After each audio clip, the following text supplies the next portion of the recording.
People in medieval towns liked to say they understood the human mind.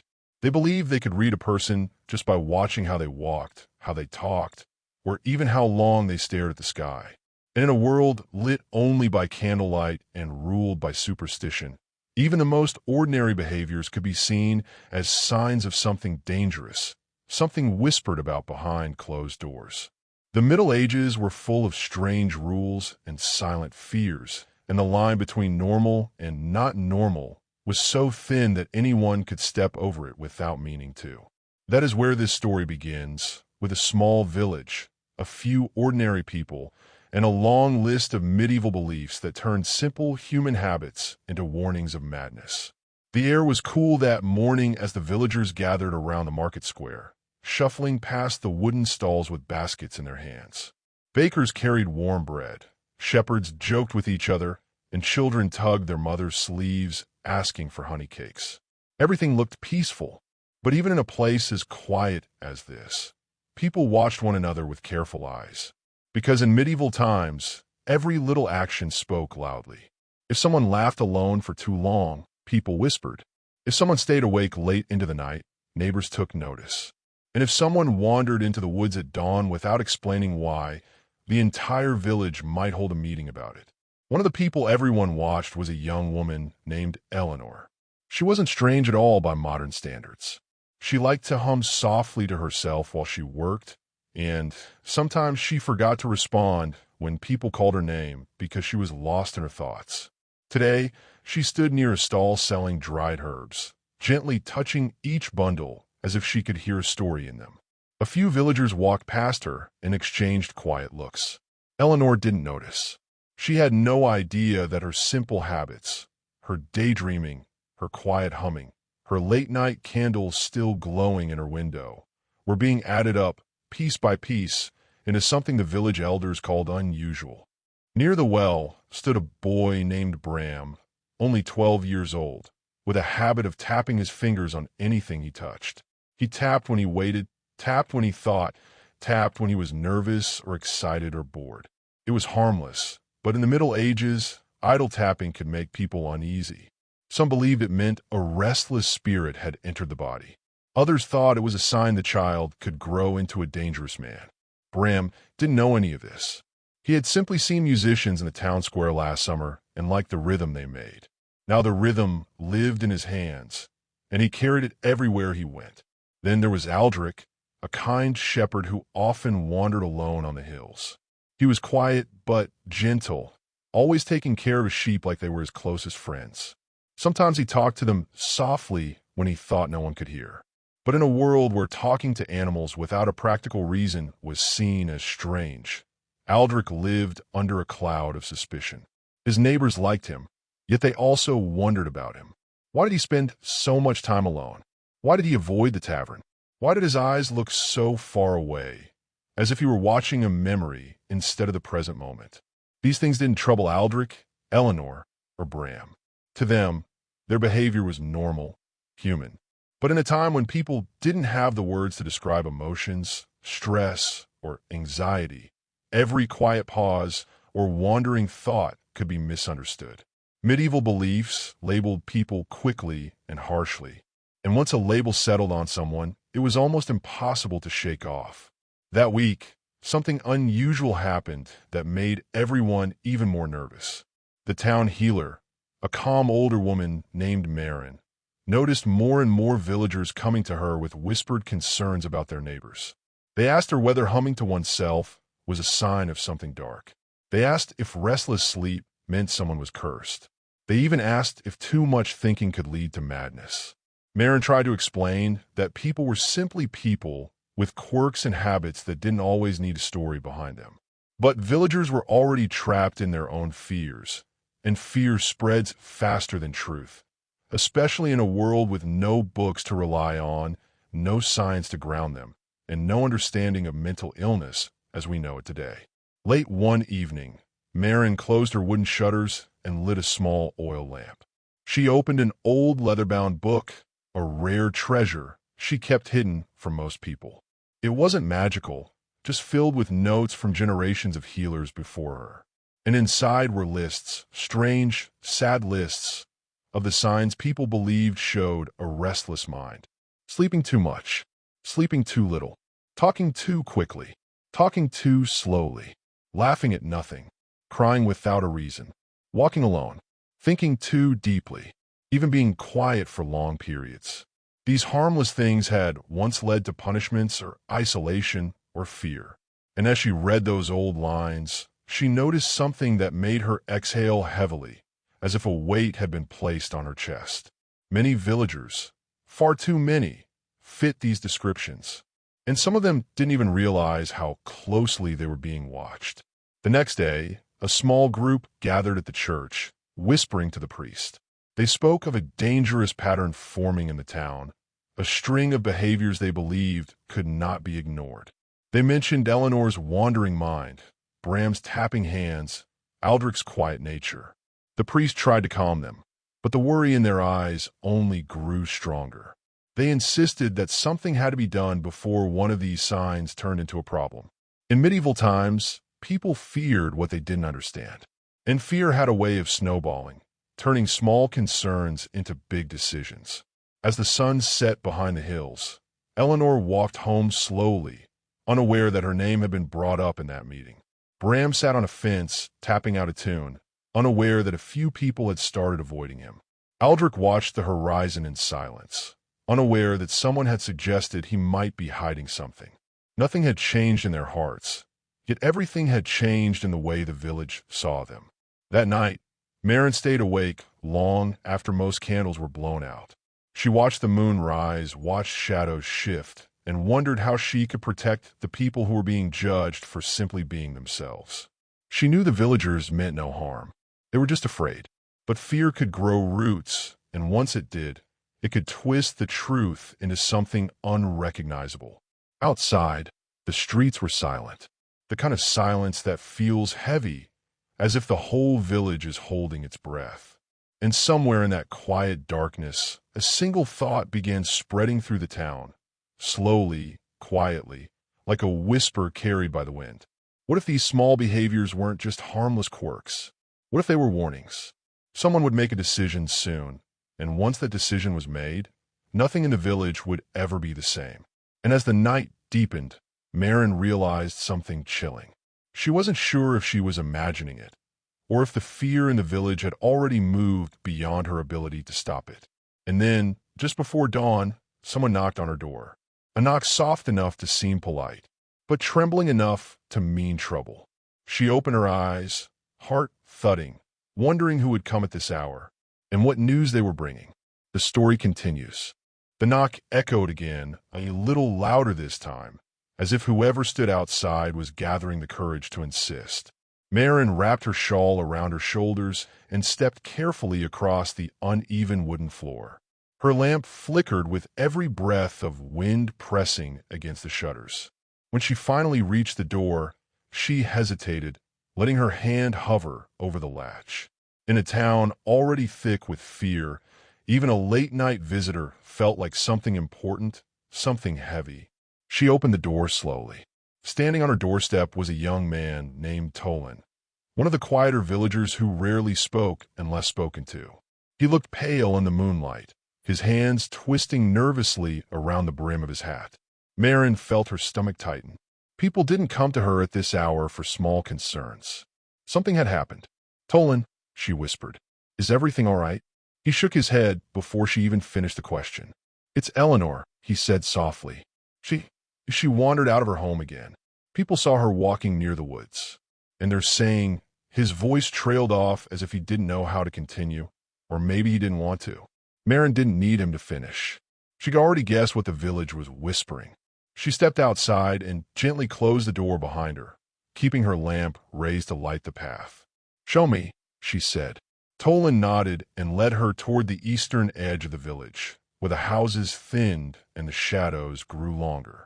The night was colder than before, carrying the kind of stillness that makes even familiar places feel strange. The grass sparkled with dew as they walked. In the distance, Maren could see a small cluster of villagers standing near the path leading to the woods. Their shapes looked tense, their bodies stiff, as if waiting for something to happen. She recognized a few faces: farmers, a shepherd, the baker's wife, ordinary people who should have been asleep by now.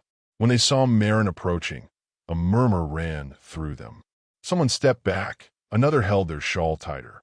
They trusted Marin, but the fear in them had grown too deeply to ignore. It wasn't about Eleanor anymore, not entirely. It was about what they believed her behavior meant. "What's happened?" Marin asked gently, though she already sensed the answer. A man named Orwin, known for always speaking first, cleared his throat. "She was walking near the woods," he said, "alone, talking to herself. Laughing, I heard. Not normal." He rubbed his arms as if cold. "We called her name, but she didn't answer. She just kept walking, like she was being pulled by something." Marin breathed out slowly. Eleanor was not dangerous. She had always been gentle, always lost in her own thoughts. Maybe she needed quiet to think. Maybe she liked the calm of the night. But the villagers didn't see it that way anymore. "And where is she now?" Marin asked. Orwin pointed toward the darkness. "Still in there, I think." Nobody followed. We didn't know if it was safe. Marin looked at the trees. Their branches curled like fingers against the sky. The woods were not dangerous in the way the villagers imagined, but they could still be unsettling at night. She turned to Tolan. "Stay here," she said quietly. "I'll bring her back." He nodded shakily. "Be careful." She stepped toward the woods, her lamp flickering as she crossed the boundary where the last bit of warm village light faded. The path beneath her feet was soft, covered in fallen leaves that muffled her steps. Shadows danced with every sway of the trees. Somewhere in the distance, an owl hooted, breaking the silence. "Eleanor," Marin called softly. "It's me." There was no answer at first, only the rustle of branches moving with the wind. She kept walking, listening for the smallest sound. After a few moments, she heard something, a faint hum, like a quiet melody drifting through the trees. Marin followed it, her heart beating faster with every step. The sound grew clearer. It was definitely humming, gentle and rhythmic. She found Eleanor sitting on a fallen log, her hands clasped around her knees, her eyes staring at the moonlit sky through the tangled branches. She didn't look frightened or confused, just thoughtful, as if she were trying to find meaning in the quiet night. "Eleanor," Marin said softly, approaching her. "Everyone's worried." Eleanor turned her head slowly, her face illuminated by the faint glow of the lamp. She smiled, small and tired. "I couldn't sleep," she said. "Everything felt so heavy tonight. I just needed air." Marin sat beside her. "It's all right to need space. But walking alone at night makes people uneasy. They don't understand." Eleanor nodded faintly, as if she expected that answer. "They think something is wrong with me," she said. Not angry, just resigned. "I hear them whisper. I see the way they look at me." Marin didn't deny it. It was better not to pretend. "People fear what they don't understand," she said gently. "But fear isn't truth." Eleanor's eyes softened. "You don't think I'm strange?" Marin smiled. "I think you're human, and humans feel things deeply. There's nothing wrong with that." For a moment, everything was peaceful. The humming stopped. The woods seemed to quiet, as if listening.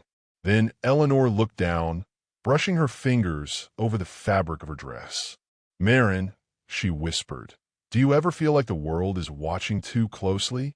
Like every breath you take is being measured?" Marin felt a chill. "Sometimes," she admitted, "but usually only when people are afraid." Eleanor nodded. "Fear changes them. It makes them see shadows that aren't there." Marin hesitated. "Has something happened? Something you haven't told anyone?" Eleanor's breath hitched slightly. She pressed her fingers together. "Sometimes I hear things," she said carefully. "Not voices, just thoughts. Loud thoughts. My own, I mean. They echo, especially at night. And sometimes it feels like my mind is too full, like it might spill over." Her eyes glistened. "I didn't tell anyone because they would think I'm cursed."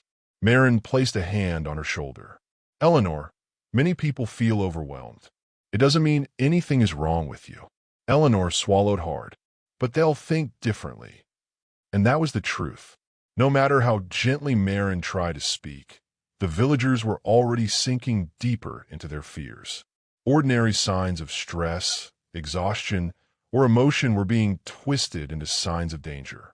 And Eleanor, sensitive, thoughtful Eleanor, was directly in their path. "We should go back," Marin said softly, "before they worry more." Eleanor nodded, rising slowly. They walked together, side by side, the lamp casting a small circle of light around them. But as they neared the edge of the woods, Marin noticed something unusual. The villagers were no longer whispering among themselves. They were standing in a line, facing the trees, as if waiting for something to emerge. Tolan stepped forward when he saw them. His relief was clear, but so was his tension. "She's all right," he asked. "She just needed air," Marin replied firmly, hoping to settle the growing storm. But Orwin stepped forward too, narrowing his eyes at Eleanor. Walking alone at night, ignoring calls, laughing in the dark. He shook his head slowly. "These are signs, Marin. We can't pretend anymore." Eleanor shrank back slightly, and Marin positioned herself protectively beside her. "She is not a threat," Marin said, trying to keep her voice calm. Orwin didn't look convinced. "Maybe not now, but these things don't stay small. Not when the signs keep growing." The other villagers murmured in agreement. Fear was building, rising like a tide Marin couldn't stop. And as Eleanor stood, trembling under their watchful eyes, Marin realized something unsettling. This wasn't only about Eleanor. The villagers had begun tracking every small behavior, every tiny difference. Anyone could be next. Bram, Aldrich, even Tolan. This fear wasn't going to fade on its own. It was only going to spread. And then, just as Marin opened her mouth to speak, something unexpected happened. A distant sound echoed across the village, a heavy, sudden noise that made everyone freeze. A door slamming, a shout, and then footsteps running through the square. Someone was coming with news. And whatever that news was, Marin could tell it wasn't going to calm anyone down. The night was far from over. The running footsteps grew louder as they approached the group at the edge of the woods. Everyone turned toward the sound, their faces tightening with a mix of fear and expectation. Marin felt Eleanor cling slightly to her sleeve, her breath quickening. The lamp in Marin's hand swayed as the figure finally burst into the circle of light. It was Bram's older sister, Lisa, her hair loose and her chest heaving from the sprint. She looked frightened, more frightened than anyone had seen her before. She doubled over for a moment, trying to catch her breath, before finally lifting her head. "It's Bram," she gasped. The villagers stiffened instantly. Bram, the boy with the tapping fingers, the restless hands, the wandering curiosity. Marin could already sense the fear shifting, turning, redirecting itself from one person to another. "What about him?" Orwin demanded, stepping closer. "What happened?" Lisa raised a trembling hand toward the square. He's shaking. He collapsed near the well. He said he felt dizzy and couldn't stop tapping. And then he fell. I tried to help, but he wouldn't speak. He just stared at the ground. A wave of whispers spread through the group, each voice feeding the next. Marin felt her heart sink. Bram was just a child, exhausted, probably frightened by all the eyes watching him, maybe overwhelmed by the stress of being misunderstood. But the villagers would not see it that way. To them, this was a pattern, a dangerous one. "We need to go to him," Marin said firmly, already moving forward. "Now." Eleanor followed close behind her, though she kept her gaze low. Tolan walked beside them, his jaw tight with worry. The rest of the villagers trailed after, forming a long procession across the dim village path, their steps echoing on the cold ground. When they reached the square, they found Bram sitting beside the well, his knees pulled to his chest. His hands were still tapping, tap, tap, tap, faster than before, the rhythm uneven and frantic. His face looked pale, and tears clung to his eyelashes. Lisa rushed to him and wrapped her arms around him, but Bram didn't respond. He stared forward, blinking slowly as though he were stuck inside himself. Marin knelt down in front of him. "Bram," she said gently, "can you hear me?" His tapping slowed for a moment, then sped up again. His eyes flicked up, meeting hers just for a second, before drifting away again. He wasn't unconscious, But he was overwhelmed, lost in a storm of fear he didn't know how to name. Orwin stepped behind Marin, his voice low but heavy. "This is another sign," he said. "First, Eleanor's wandering. Now this. Something is happening in our village." "It's just stress," Marin said sharply. "He's a child, Orwin. He's frightened." But the villagers were already sinking deeper into their fears, the same way people sink into cold water without noticing how quickly it pulls them under. Lisa looked up at Marin, her voice trembling. "He was fine earlier, just quiet. He barely ate today. I thought he was tired. But then he said his head felt full. Too full. And he kept tapping, like he couldn't stop." Marin nodded gently. She had seen this before. Children overwhelmed by emotion, unable to express what was happening inside. In a modern world, it might have been called anxiety or stress or sensory overload.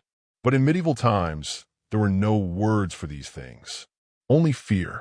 She placed a hand lightly on Bram's shoulder. "Breathe with me," she whispered. "Slow. In and out." She exaggerated a deep inhale and a slow exhale, repeating it until Bram's breathing began to mirror hers. His hand slowed. His shoulders loosened. The tapping didn't stop entirely, but it softened, falling back into a calmer rhythm. Lisa let out a shaky breath of relief. But the villagers didn't look relieved. They looked more afraid. "He's calming down," Marin said firmly, turning to face them. "This is nothing more than a moment of panic." "Panic?" someone echoed. "Is panic a sign?" "No," Marin snapped. "It's human." The crowd shifted uneasily, unsure how to respond. Then an older man named Harbin stepped forward, leaning heavily on his walking stick. He was usually quiet, but when he spoke, people listened. "Marin," he began slowly, "I know you want to protect everyone, but something is wrong. First, Aldrich sees shadows on the hills. Then Eleanor wanders into the woods at night. Now, this boy collapses shaking. This is more than fear. Something is stirring in our village." "It's winter approaching," Marin said. "People are tired, anxious. That's all." But her voice trembled slightly, and Harbin noticed.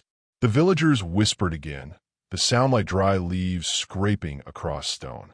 Eleanor stepped closer to Bram, her expression soft.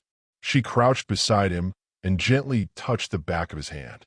Bram looked at her, his eyes tired but clearer now. Her presence seemed to calm him even more. Some villagers watched the moment with doubt. Others watched with fear. A few exchanged worried glances, as if seeing Eleanor's gentle touch as some kind of hidden influence. Marin saw their looks and felt a cold knot form in her stomach.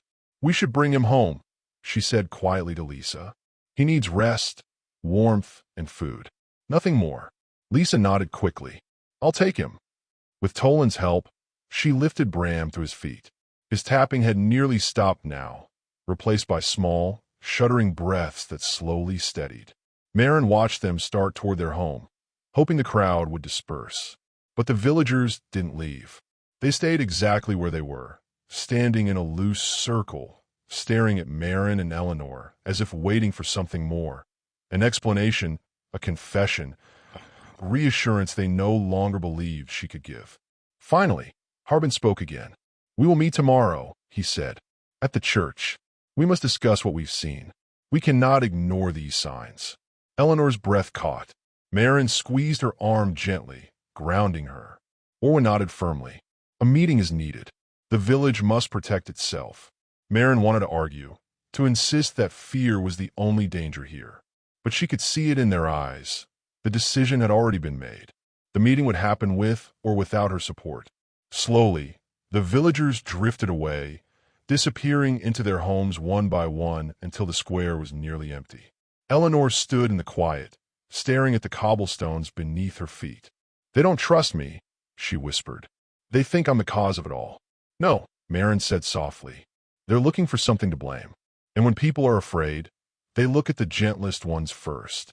Eleanor's eyes shimmered with unshed tears. "What will happen at the meeting?" Marin didn't answer right away. She listened to the wind brush through the empty square. She watched the last candlelight in the village windows flicker and fade. "I don't know," she said finally, "but fear makes people do things they normally wouldn't. She looked toward the church in the distance, its dark shape looming over the village like a watchman. Tomorrow will be important. Eleanor swallowed hard. And if they decide something unkind? Marin took a deep breath. Then we must be ready. And we must be brave. Eleanor nodded, though her hands were trembling. The square grew colder, the air heavier. Somewhere in the darkness, an owl hooted again. And as the last lights of the village went out, Marin felt something she hadn't felt in a long time. A quiet, creeping worry that tomorrow's meeting might not be a discussion at all. It might be the beginning of something much harder to stop. By morning, the village felt different, as if the air itself had thickened overnight. A soft mist clung to the ground, curling between the houses and drifting across the narrow paths. Marin stepped outside her small cottage and wrapped her shawl tighter around her shoulders. The sun hadn't risen yet, but a faint pale glow was starting to push against the horizon. It should have been peaceful. It had always been peaceful at this hour. But something in the quiet made her uneasy. She walked toward the well, her steps slow, listening for any sign of trouble. The village was usually calm in the early morning, animals waking, people preparing fires, children running with sleepy eyes. But today there were no early voices, no clatter of tools, no laughter from the baker's sons who normally played even before breakfast. She wasn't surprised. Word of last night had surely spread. As she passed by the row of small homes, she noticed shutters slightly cracked open. People were watching from behind them, eyes peeked out, wary and cautious, quickly disappearing when Marin glanced their way. Fear had grown roots, deeper than she had hoped. When she reached the square, she saw Tolan sitting on the edge of the well, elbows resting on his knees, head bowed. His fingers picked nervously at the loose thread of his sleeve. He looked up when he heard Marin's footsteps approach, his expression weary. "You're up early," Marin said softly. "I couldn't sleep," he admitted. "Kept thinking about last night. About Bram. About Eleanor." Marin sat beside him. "How is Bram now?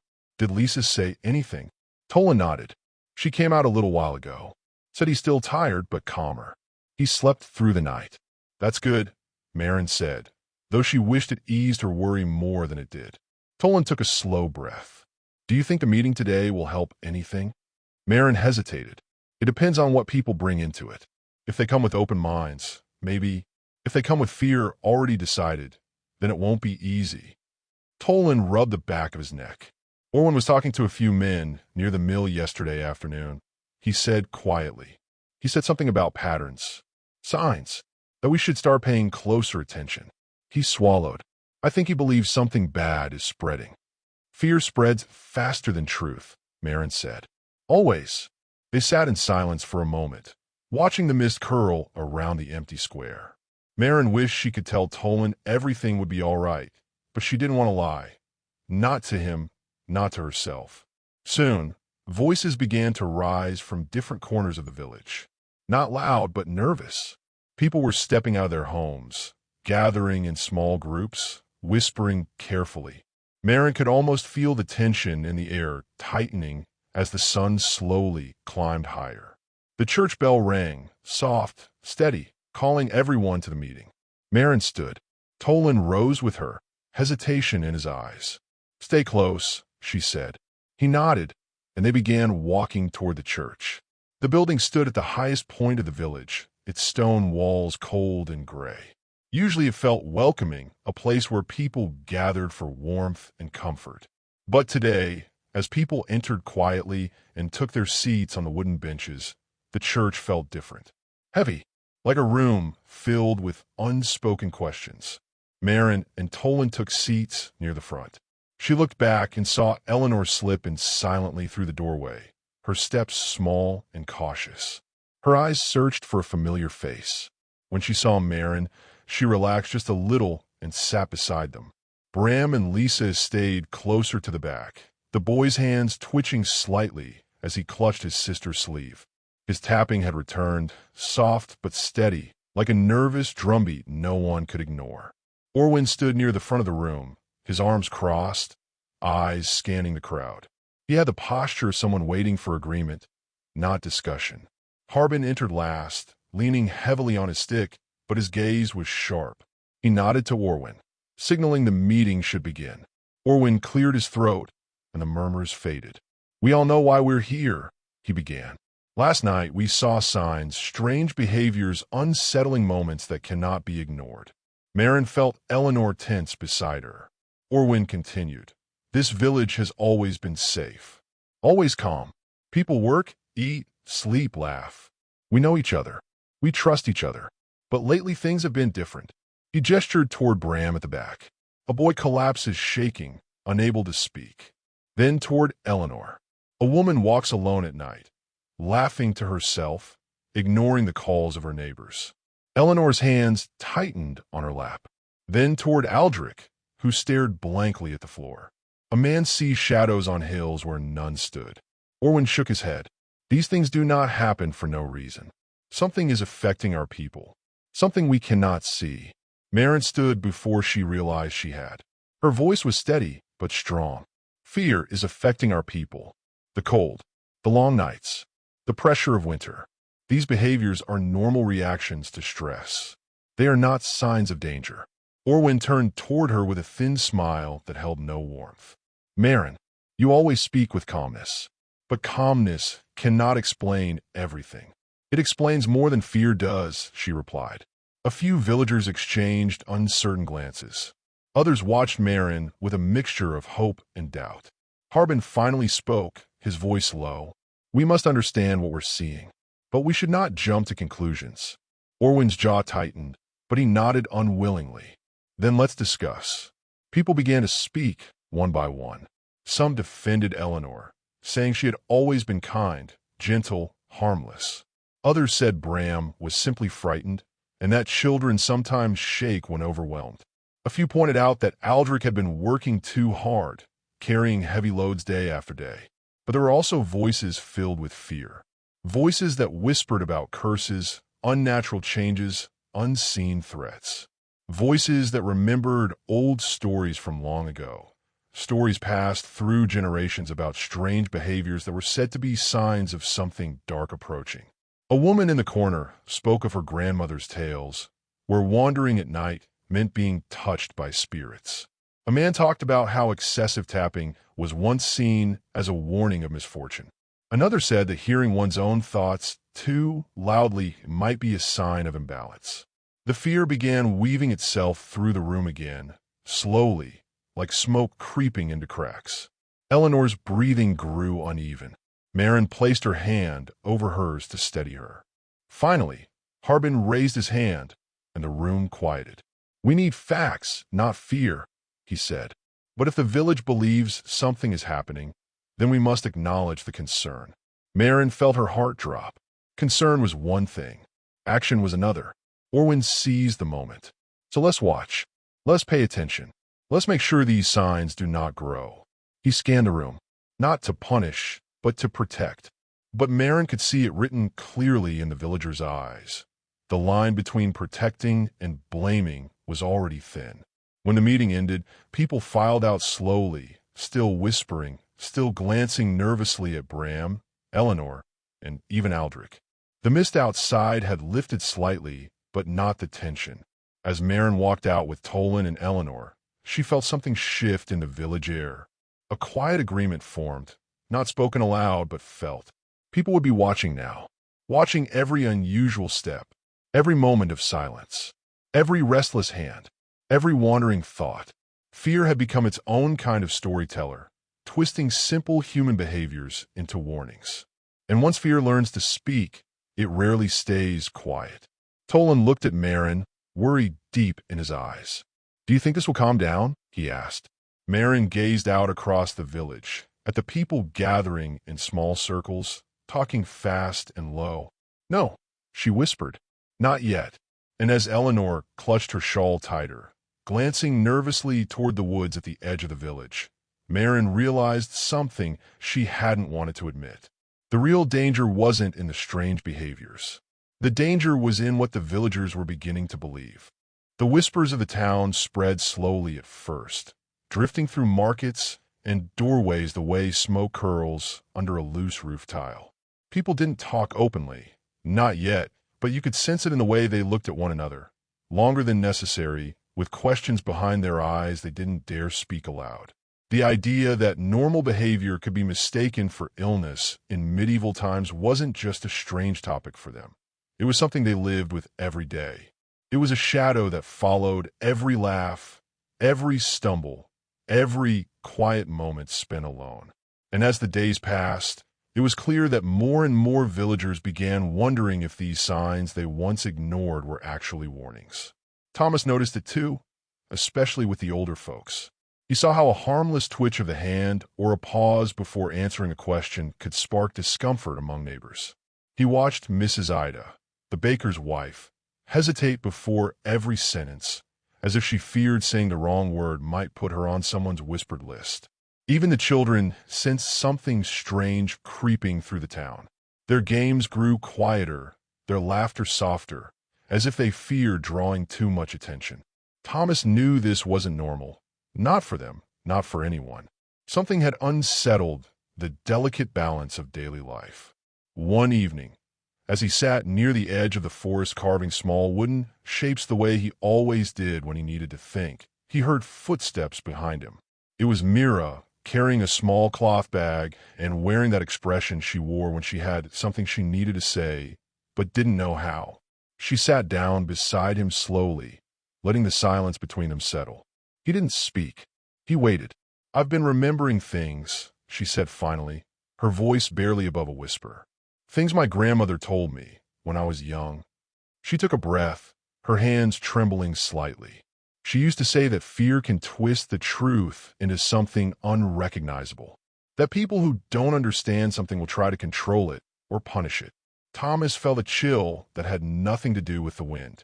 Mira rarely talked about her grandmother, and when she did, it was always with a kind of respect that bordered on reverence. He set the piece of wood aside. "What kind of things?" he asked softly. She paused again before speaking. The way people used to treat those who were different. How they believed certain behaviors were signs of something dangerous. Even things that seem harmless now. She looked down at her hands. Like dreaming too vividly, or talking in your sleep, or walking alone at night. My grandmother used to say people were scared of anything that didn't fit into their idea of normal. Thomas nodded slowly. He had heard similar things, old stories passed down like warnings. Medieval life was harsh, full of uncertainty, and fear often grew where answers were scarce. But hearing Mira say it now, with how tense the village had become, made everything feel more real, more relevant. She opened the cloth bag she had brought and pulled out a small leather-bound book. It was worn and fragile, the edges frayed, as if it had been handled by many hands over many years. Thomas leaned closer. "What's that?" "It belonged to my grandmother," Mira said. "She said it was older than she was. Maybe older than her mother, too. I found it yesterday in the chest where she used to keep her old things." Her voice dropped even lower. I think it might have answers." Thomas didn't touch the book yet. He watched her fingers move over the cover, tracing the faded design. "What kind of answers?" "I haven't read much," she said. "Just a few pages. But it talks about how people reacted to strange behaviors. How certain things were considered signs of mental illness." She hesitated before adding, "And some of those signs are things we see here. Now, in our own village." Thomas felt the weight of her words settle heavily in the air. The idea that history might be repeating itself, even in small ways, felt unsettling. He finally reached out and touched the book, feeling the uneven texture of the leather beneath his fingertips. "We should read it," he said. "Together." Mira nodded, but he could see the worry carved into her features. As if opening the book might open a door she wasn't sure she wanted to step through. They spent the next hour flipping through the pages, reading by the fading light of the evening sky. The words were old, the ink smudged in places, but the stories were still clear enough. There were accounts of people punished simply for talking to themselves, others who were shunned for wandering or being lost in thought, some labeled ill just for showing too much emotion or too little. The pages described how fear could make ordinary actions seem suspicious, and how quickly suspicion could become danger. Thomas felt a knot tighten in his stomach with each paragraph. It wasn't just the stories themselves. It was how familiar some of them felt, how they echoed things he'd noticed in the village over the past weeks. The way people flinched at unexpected sounds. The way conversations halted the moment someone walked by. The way Mira herself had been treated, simply because she asked questions others didn't. When they reached a passage that described an entire community turning against one of their own due to misunderstandings, Mira closed the book gently. "I don't think this is just history," she said. "I think something like this is happening again." Slowly, quietly. Thomas didn't answer right away. He didn't want to admit she might be right. But everything he had seen pointed to the same conclusion. People were scared, and fear made them see danger where there wasn't any. He picked up the wooden carving he had been working on, a small bird with newly shaped wings, and pressed it into her hand. "Whatever's happening," he said softly, "we'll figure it out. But we need to be careful." Mira nodded, closing her fingers around the small bird. The sound of the wind rustling through the trees filled the quiet between them, but neither of them moved. They both felt the same uneasy truth settling in. Something was happening in their village, something rooted in old beliefs and old fears, and they had only just begun to uncover the edges of it. They walked back toward the village together, the sky fading into deeper shades of blue, the book tucked carefully under Myra's arm. As they approached the first row of cottages, they noticed a few villagers standing outside, talking in hushed tones. The moment Thomas and Mira came into view, the whispers stopped. Eyes followed them. Stares lingered. Thomas felt Myra's hand brush his, a small reflex of fear she didn't mean to show. He didn't take her hand fully, but he walked closer, matching his steps with hers. Whatever lay ahead, whatever the villagers believed, whatever fears were spreading, it was clear that they were now part of it. They had opened a door that couldn't easily be closed. And somewhere, in the tension hanging over the village like low clouds, something else was waiting to reveal itself. Something they hadn't yet seen.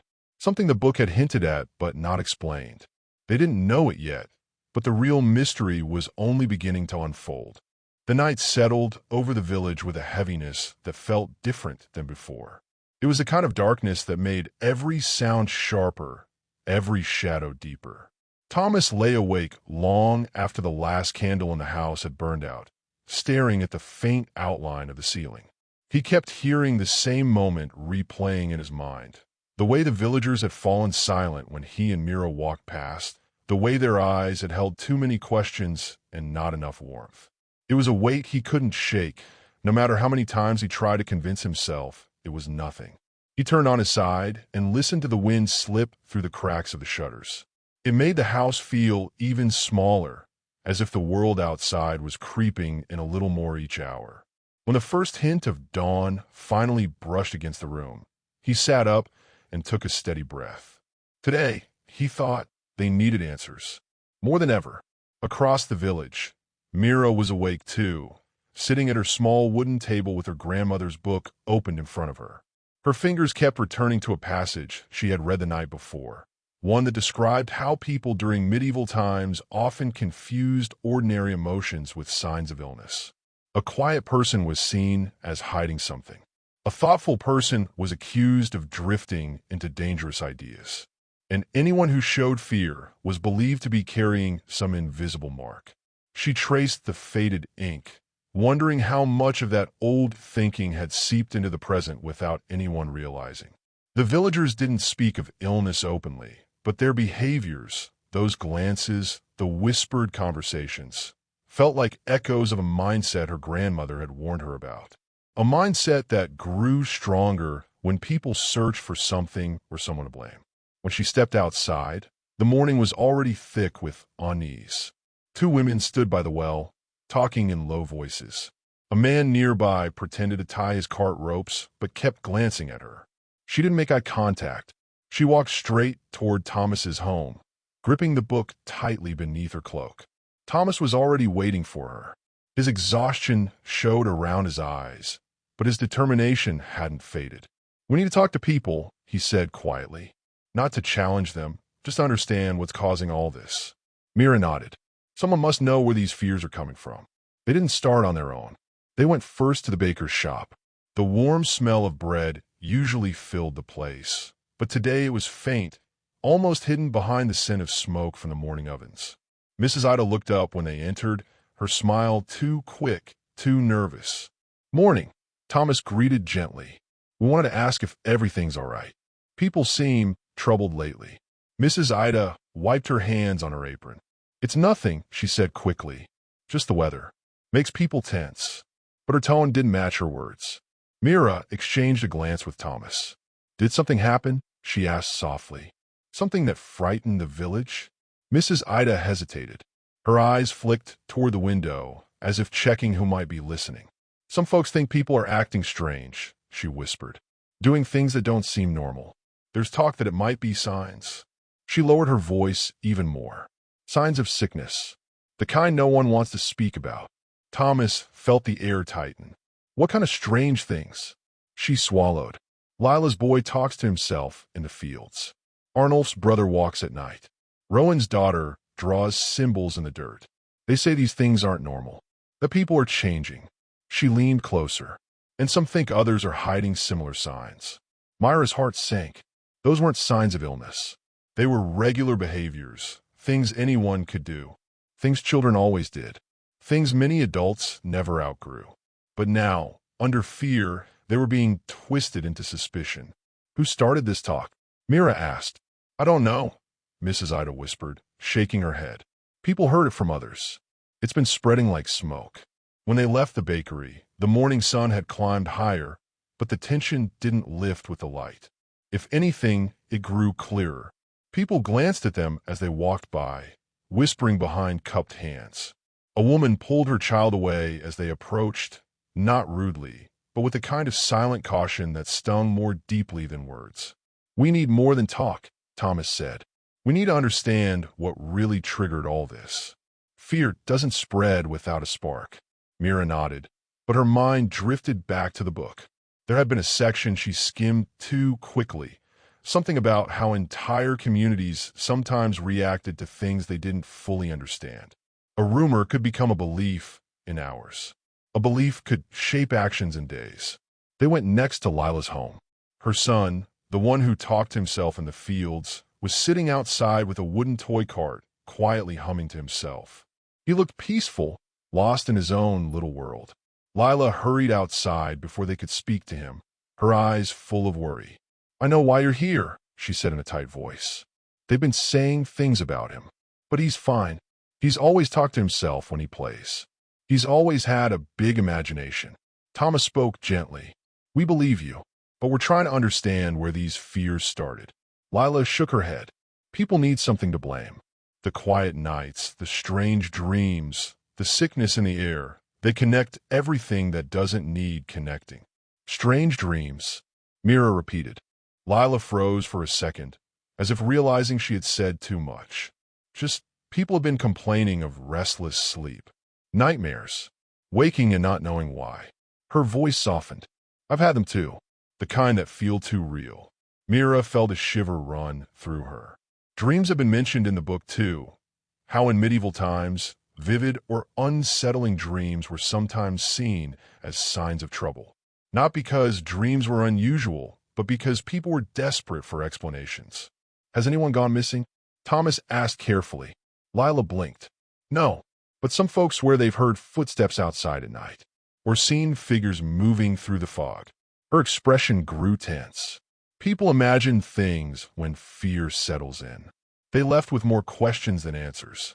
If the nightmares were affecting the whole village, that could explain the growing anxiety.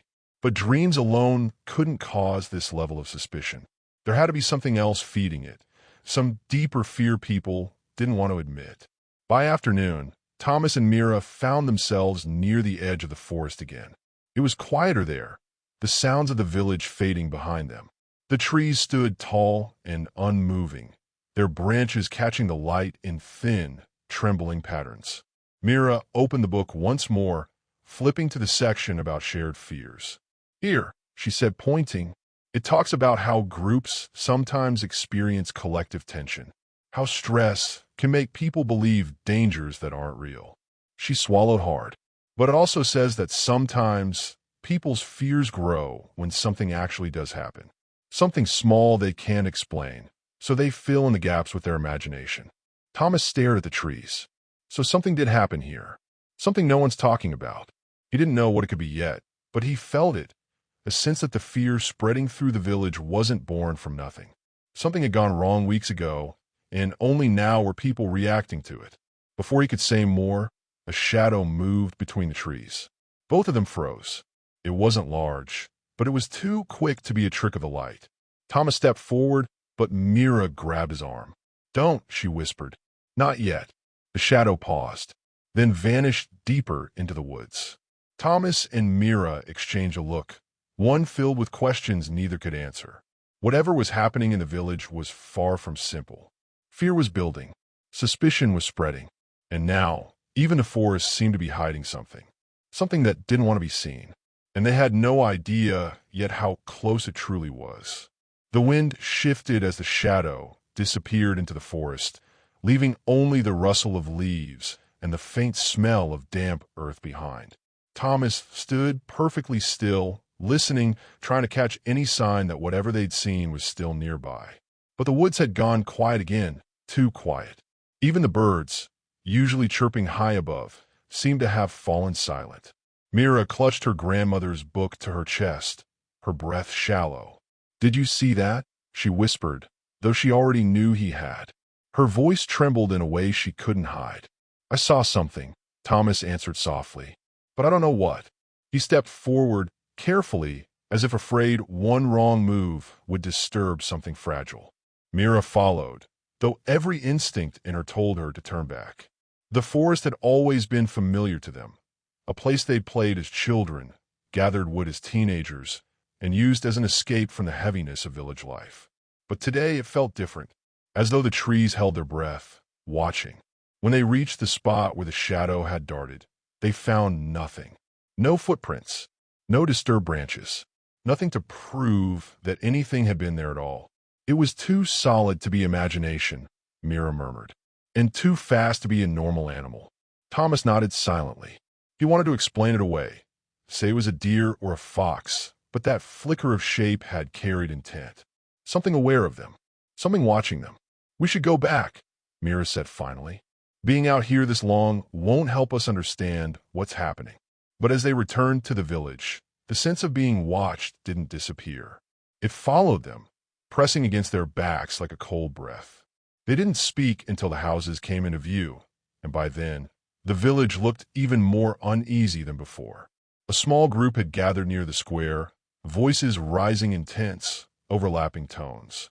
Thomas and Mira approached slowly, trying not to draw attention. Tilda, the seamstress known for always knowing the latest gossip, was speaking hurriedly. "I'm telling you, Arnulf saw someone wandering at dawn," she insisted.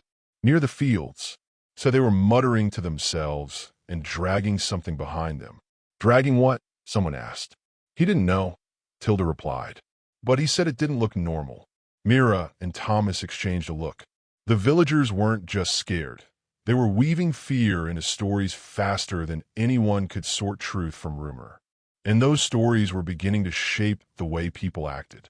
Before they could slip away, Tilda spotted them. Her sharp eyes flicked over them, lingering on the book under Myra's arm. "You two have been wandering outside the village again," she said. It wasn't a question. "What exactly are you looking for?" Thomas forced his voice to stay calm. "Just trying to understand why everyone seems on edge." "That's obvious," someone muttered from the crowd. "People are changing, behaving strangely." Mira stepped forward, her voice level. "Strange doesn't mean dangerous. Not everything odd is a sign of illness." A few villagers looked away, uncomfortable, but others narrowed their eyes. "That's what you say," Tilda replied. "But can you explain the footsteps being heard at night? Or the faces people swear they've seen watching from the edge of the forest? Can you explain why children wake up crying, saying something whispered to them in their sleep?" Thomas felt the tension rise like a tightening rope. "Fear creates patterns where none exist," he said. "Maybe everyone is just tired." But Tilda leaned in, her voice lowering. "And what about Myra's dreams? People talk, you know. They say she wakes up chanting things. Ancient things. They say she's the one drawing symbols in the dirt." Mira stiffened. "That isn't true," but some villagers exchanged glances, quiet, troubled glances. The crowd murmured, and the sound rippled through the square, small whispers that grew into winding threads of doubt. Thomas stepped closer to Mira, his jaw tightening. "That's enough," he said firmly. "Spreading rumors won't help anyone." Tilda lifted her chin. "Rumors start because people notice things. And we noticed that ever since Mira started digging into old stories, strange things keep happening." The comment wasn't shouted, but it carried weight. Enough that the crowd shifted, instinctively drawing back from Thomas and Mira. Not fully, not dramatically, but enough to show suspicion had already begun to settle in the cracks of their trust. Mira felt heat rising behind her eyes, not anger but hurt. She wanted to say something, defend herself, defend her grandmother's book, defend the truth, but she knew it wouldn't help. Not now. Not when fear held the village tighter than reason. Thomas placed a hand on her arm. "Let's go," he whispered. They walked away, trying not to look shaken.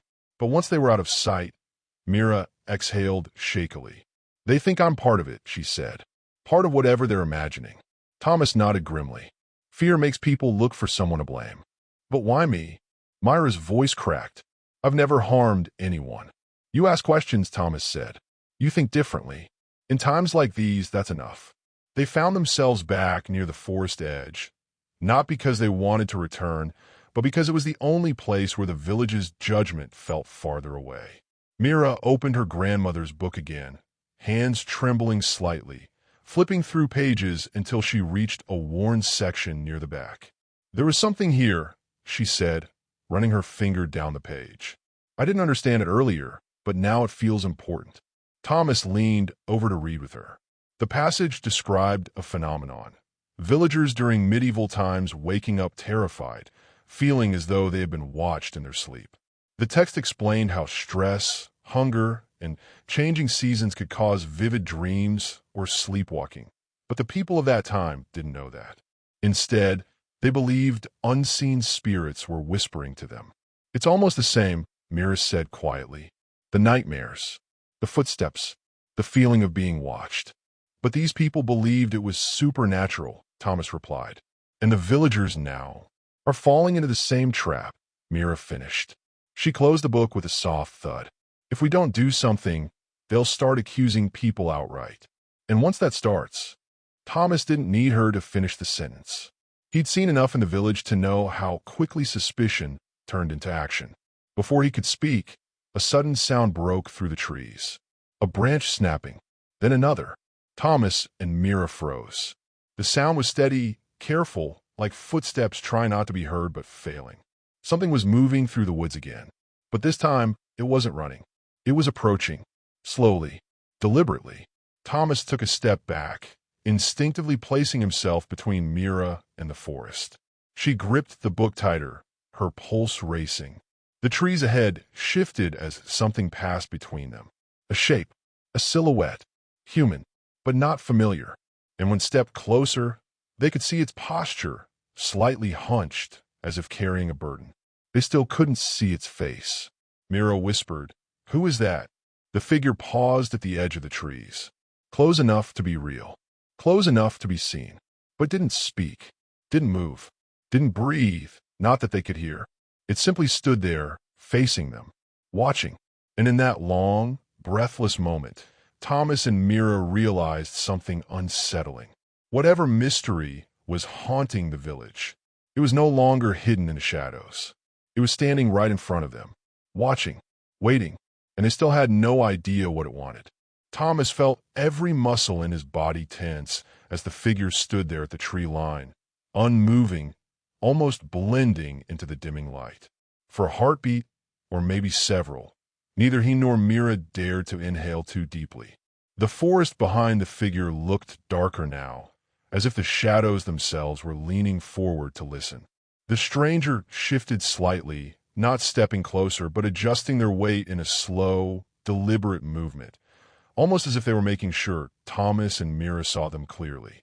The cloak they wore was old, frayed at the hem, and too heavy for the season. The hood was pulled low, hiding their face completely. Thomas finally found his voice, though it came out rough. "Who's there?" No answer. Mira took a tiny step forward despite Thomas reaching to stop her. Something in the stillness tugged at her curiosity, a strange pull she couldn't explain. The figure didn't react, didn't even flinch. The silence stretched until it felt unbearable. "Please," Mira said, her voice gentler. "Do you need help?" Still nothing, until the figure slowly raised one hand. Not threateningly, not fast, just a gradual, almost trembling lift of the arm, as if signaling or warning. The hand pointed toward the village. Thomas's breath caught. What does that mean? But the figure didn't clarify. Instead, they lowered their arm, stepped back, not forward, and slipped into the trees, their silhouettes swallowed by the forest with unnerving ease. Mira stepped forward again, but Thomas pulled her back. "No, not now. But what if?" "No," he repeated firmly. Whatever that was, it didn't want us to follow. They stood there a long moment, staring into the gap where the figure had vanished, trying to steady their breathing. The forest looked untouched now, as if nothing unusual had happened. And yet everything had changed. By the time they returned to the village, the sun had dipped behind the hills. The sky was streaked with fading orange and hints of deep blue. The streets were quieter than usual. People had gone inside early, shutters closed, lamps dim. Even the stray cats that normally darted around the alleys seemed to be hiding. Thomas's mother was waiting by the door when he arrived with Mira, her expression tight with worry. "Where have you two been?" she whispered urgently. "People are talking more than ever today." Thomas frowned. "About what?" She lowered her voice. "About someone seen near the woods. A stranger. Someone they think doesn't belong." Myra's heart thudded. "Someone saw them?" "Arnulf did," she said. "Claims he almost crossed paths with the person at dusk. Says the figure was watching houses, listening." She hesitated. "He says the stranger had an odd way of walking, as if limping." Thomas and Mira exchanged a quick, uneasy glance. The figure they saw hadn't limped. Not obviously, but the heavy cloak, the slow movement. It wasn't impossible. What were they planning to do? Thomas asked. His mother sighed, rubbing her hands anxiously. "Some want to confront the stranger tomorrow. Others think the person might be dangerous. A few are already saying it's connected to the strange behavior in the village." Mira stepped forward. "But there is no strange behavior," she insisted.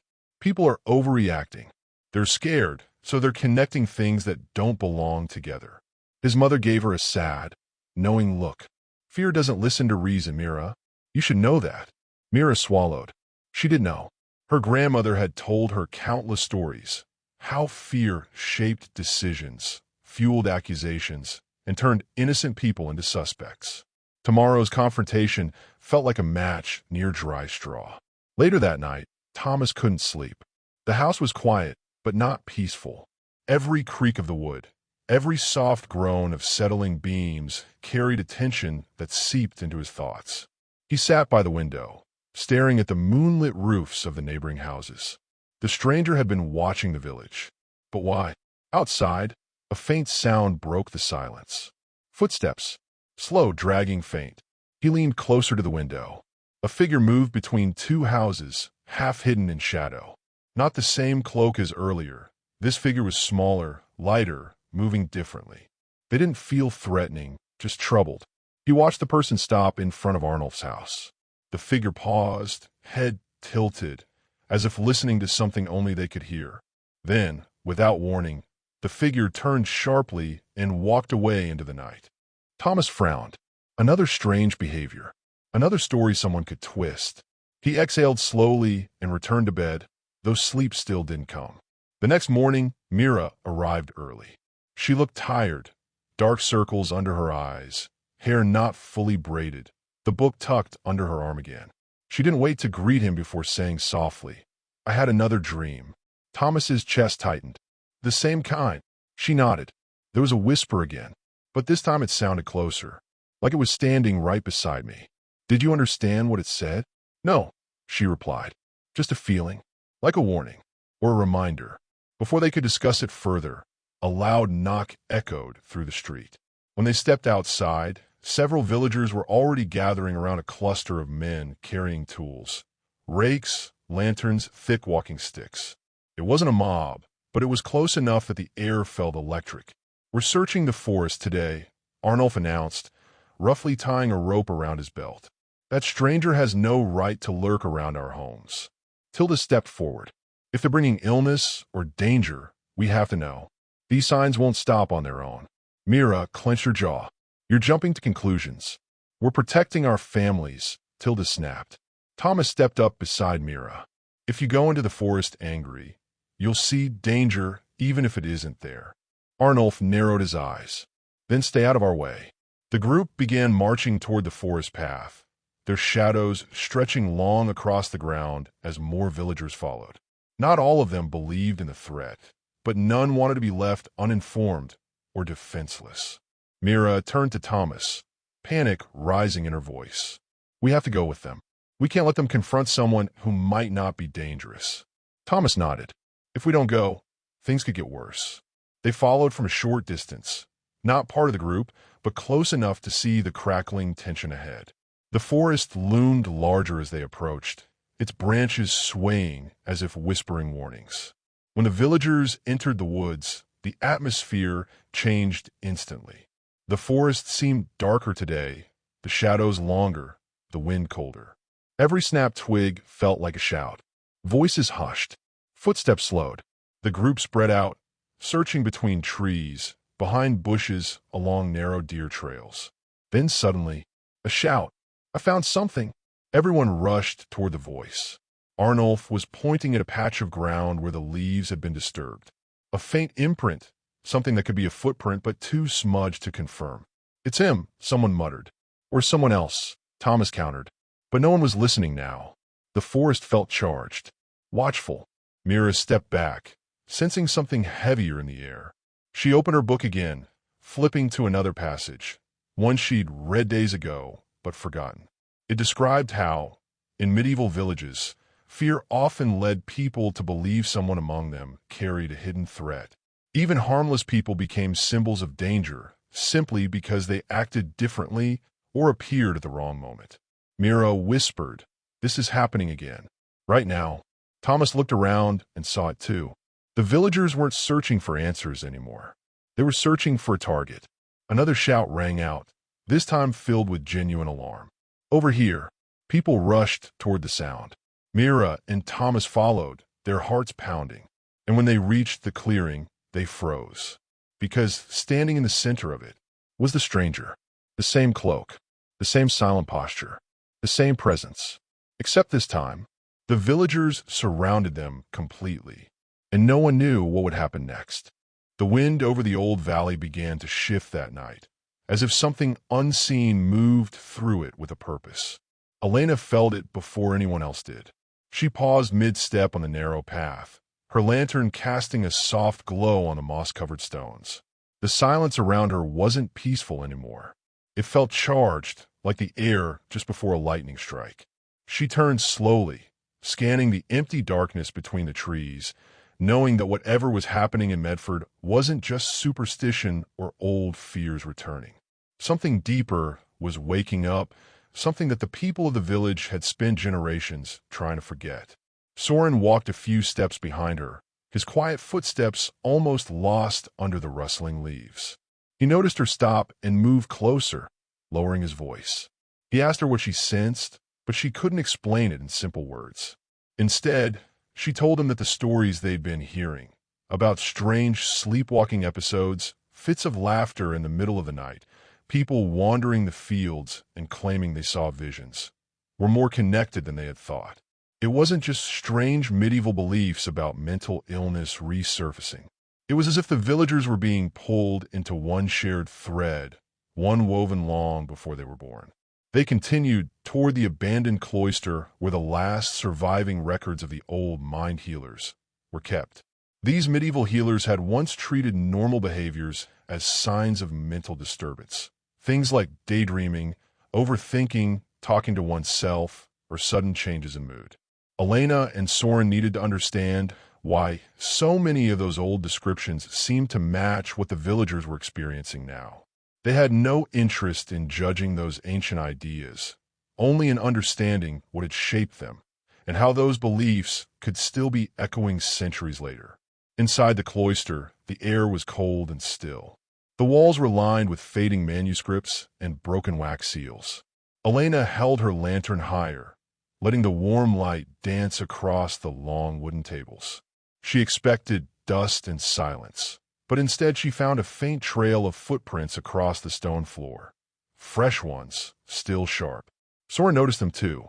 They exchanged a glance, each silently asking the same question. Who else had been here, and why? Elena brushed her fingers across the edges of the manuscripts. She picked one with a worn leather cover and carefully opened it. The writing was uneven, but she could make out parts of it. It described a man from centuries ago who quietly hummed to himself while he worked. The villagers had believed his humming was a sign of possession.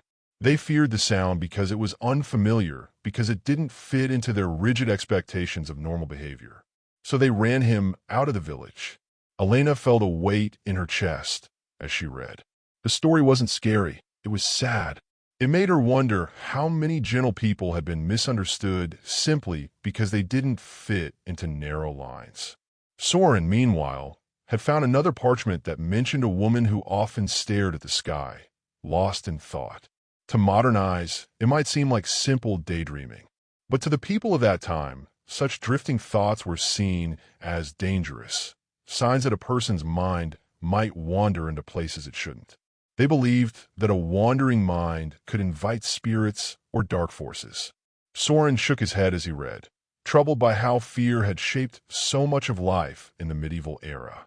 It reminded him of how even today, people sometimes misinterpret normal human behavior as something alarming. They heard something then, a soft shuffle, followed by a quiet breath that didn't belong to either of them. Soren lifted the lantern, and its glow revealed the corner of the room where an old curtain hung from the ceiling. It moved slightly, as if stirred by someone hiding behind it. Elena's heart pounded, not from fear of danger, but from the tension of not knowing. She called out softly, telling whoever was there that they weren't here to harm anyone. After a long moment, the curtain shifted. A young girl stepped out, her eyes wide and shimmering. She carried an old parchment pressed against her chest. She didn't look frightened exactly, more like she'd seen something she didn't know how to explain. Elena knelt down and asked her what she was doing here. The girl said she had been sleepwalking again, just like the stories the villagers had been whispering. She said she woke up inside the cloister, clutching the parchment she held now, though she had no memory of taking it. Her voice trembled as she said she didn't want to be labeled the way people in old times had been labeled. She didn't want to be seen as strange or dangerous. Elena took the parchment from her and smoothed it out on the table. It was a map, an old one, showing the valley, the village, and a symbol marked in red ink. The symbol wasn't familiar, but Elena felt drawn to it. The young girl said she had dreamt of the symbol before waking up. She described it as something glowing faintly in her mind, like a memory she didn't own. Soren inspected the map closely. The symbol was drawn at the very edge of the valley, near a narrow ravine. He said he'd heard stories about that place, though most of them were half forgotten. Some villagers claimed that long ago, people who were believed to have unusual minds were taken there for healing rituals. Others said it was where the healers themselves met to study the mind. The truth was buried under layers of rumor, fear, and time. Elena realized something important then. This wasn't just a strange coincidence or a passing disturbance.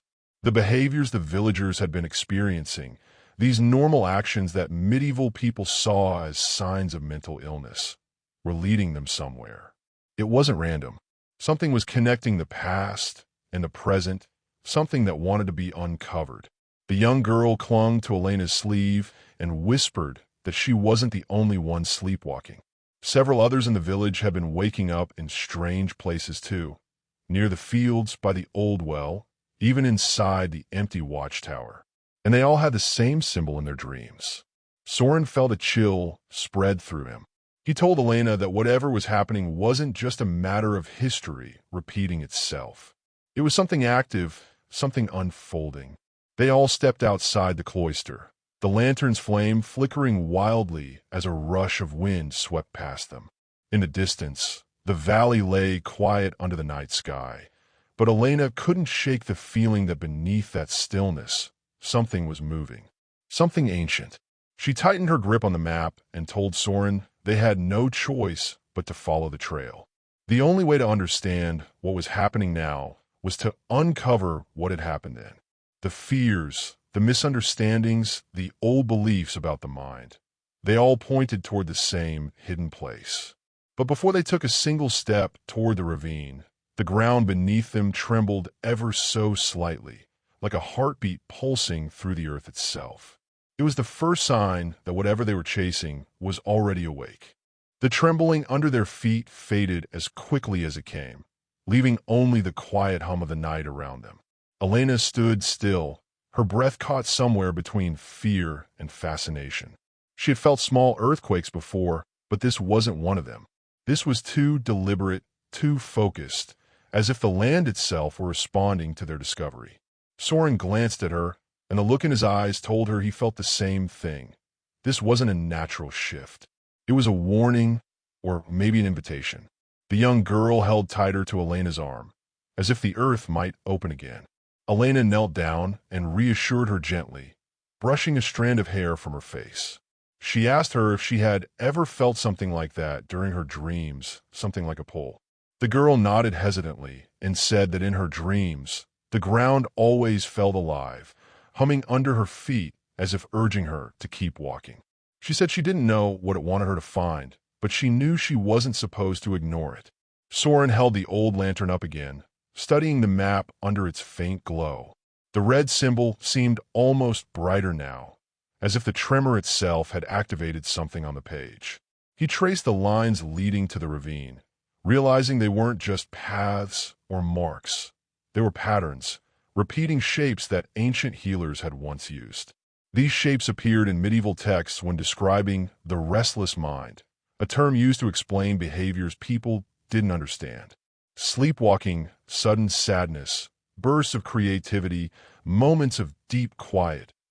Anything outside the norm was labeled quickly, often harshly. Elena told him softly that maybe these healers had been onto something, even if their conclusions were shaped by fear. Maybe they had noticed patterns in human behavior that modern people were still trying to interpret. But this map suggested something else too, some kind of gathering place where people with these unusual traits were brought together, not just to be judged, but to be understood. A place where the medieval world tried, in its complicated way, to study the mind. They decided not to return to the village yet. They needed more answers than what the villagers could offer. So the three of them, Elena, Soren, and the young girl, started walking slowly toward the ravine. The pathway was narrow, with shadows stretching long across the dirt. The lantern flickered every time the wind shifted, and each time it dimmed, Elena's heart tightened. The darkness in the valley felt too aware, almost watchful. As they moved deeper into the night, Elena began sharing some of the stories she had read earlier in the cloister. She spoke about a medieval farmer who used to talk to himself while working alone in the fields. Today, that might be seen as someone thinking aloud, someone sorting their thoughts. But back then it was feared. People whispered that he was conversing with unseen beings. Elena explained how such misunderstandings often led to isolation, fear, and even punishment. The young girl listened closely, wiping her nose with her sleeve, almost as if these stories helped her understand that what she was experiencing wasn't something to be ashamed of. Soren added that medieval understanding of the mind wasn't entirely wrong. It was just limited by what people feared. They saw mental illness through the lens of superstition, treating normal behaviors as signs of something dangerous. But at the root of their actions was the desire to explain what they didn't understand. Fear filled the gaps where knowledge was missing. It still does, he said quietly. The girl looked down at the ground, thinking. She admitted something she hadn't told anyone else. When the sleepwalking started, she didn't feel afraid inside the dream. Instead, she felt guided, like something gentle was taking her hand. But the moment she woke, the fear rushed in, especially when she saw how worried adults looked. She didn't want them to label her as strange or troubled. Elena put a comforting arm around her shoulders. She told her that being different wasn't wrong, and that there were probably many people in medieval times who felt the same way, even if the world didn't understand them. The girl looked relieved, even if only a little. As they continued toward the ravine, Soren noticed something odd. The night animals were quiet. No crickets, no owls, not even the soft rustle of squirrels in the trees. It was as if the entire valley held its breath. He didn't say it aloud, but Elena felt it too. Something was waiting for them. A thin mist began to rise as they approached the lower ground.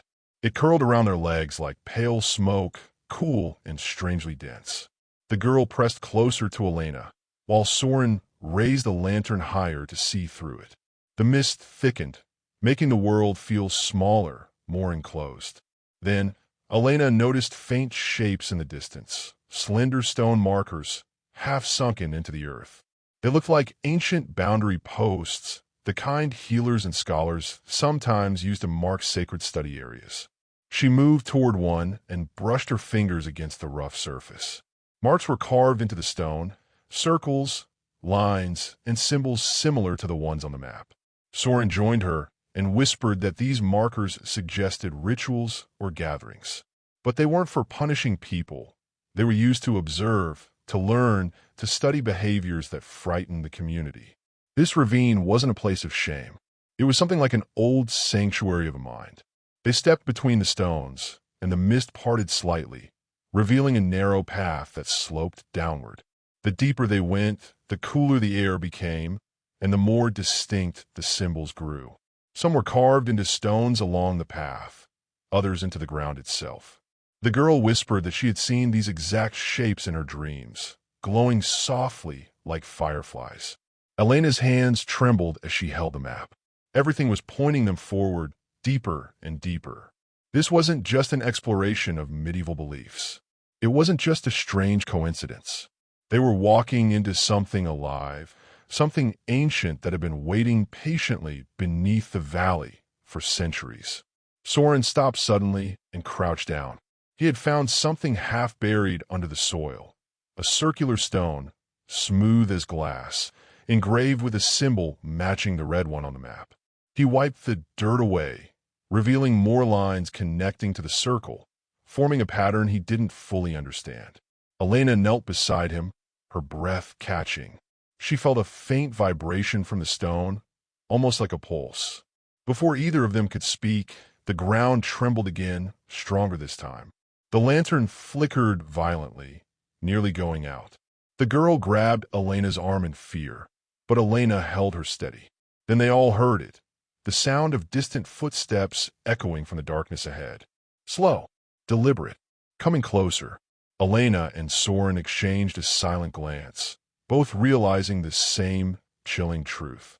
Someone, or something, was already waiting for them in the heart of the ravine. And whatever it was, it had been expecting them. The footsteps grew louder, crunching against fallen leaves and broken twigs, echoing unnaturally in the mist-filled ravine. Elena's heart pounded in her chest as she held the young girl close. The lantern flickered violently, casting shadows that danced across the carved stones and the damp, mossy walls of the ravine. Every instinct screamed at her to run, but the map, the symbols, and the pattern of the stones kept her rooted in place. Something important waited ahead, and she couldn't turn back now.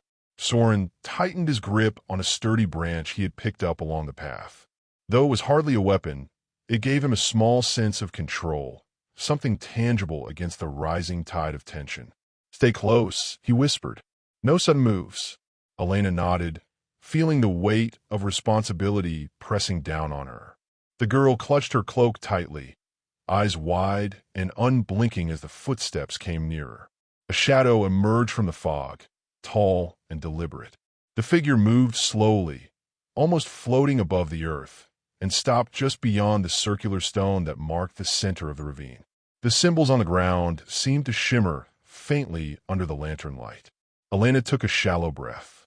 She could see the cloak now, old and frayed, and the hood that concealed the figure's face. She wanted to call out, to ask questions, but the air felt too thick with anticipation, too heavy with unseen energy. Then a voice came, soft, almost melodic, echoing slightly off the stones. "You've come," it said.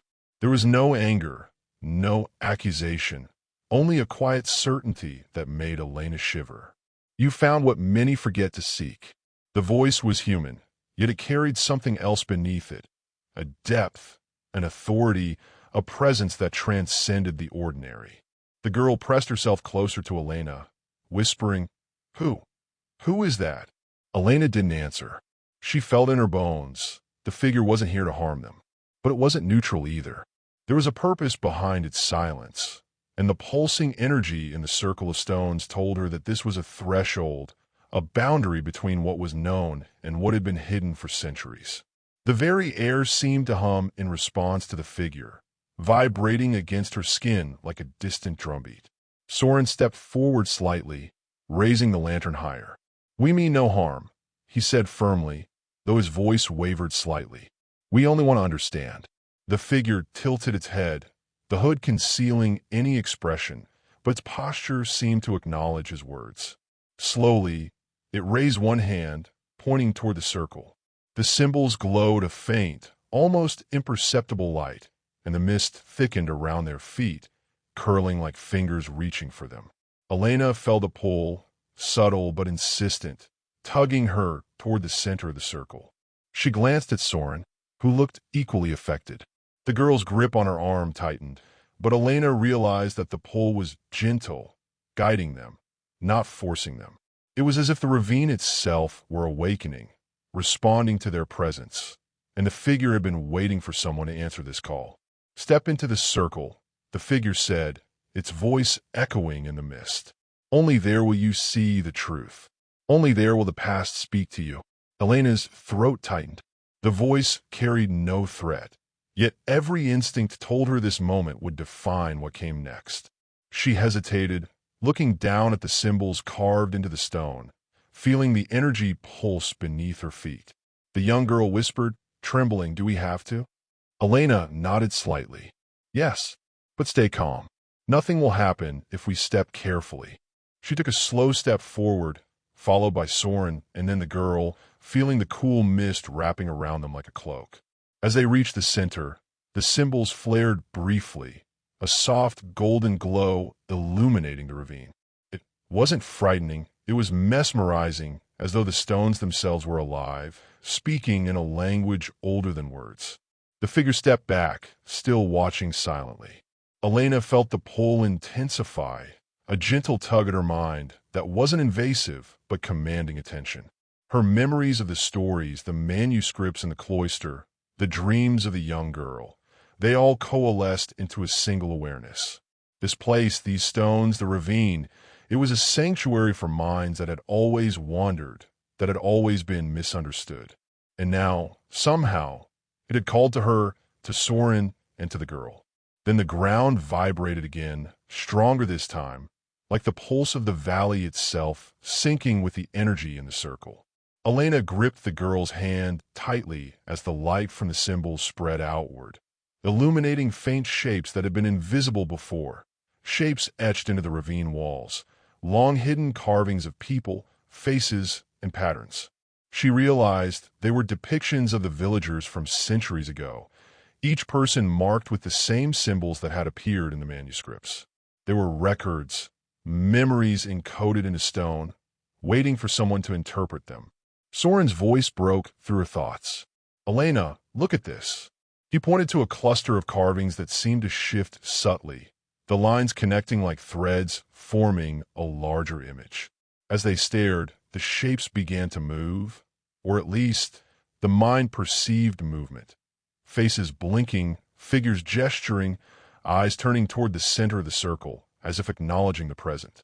The ravine was alive with history, with memories, with echoes of minds that had once been feared, misunderstood, and forgotten.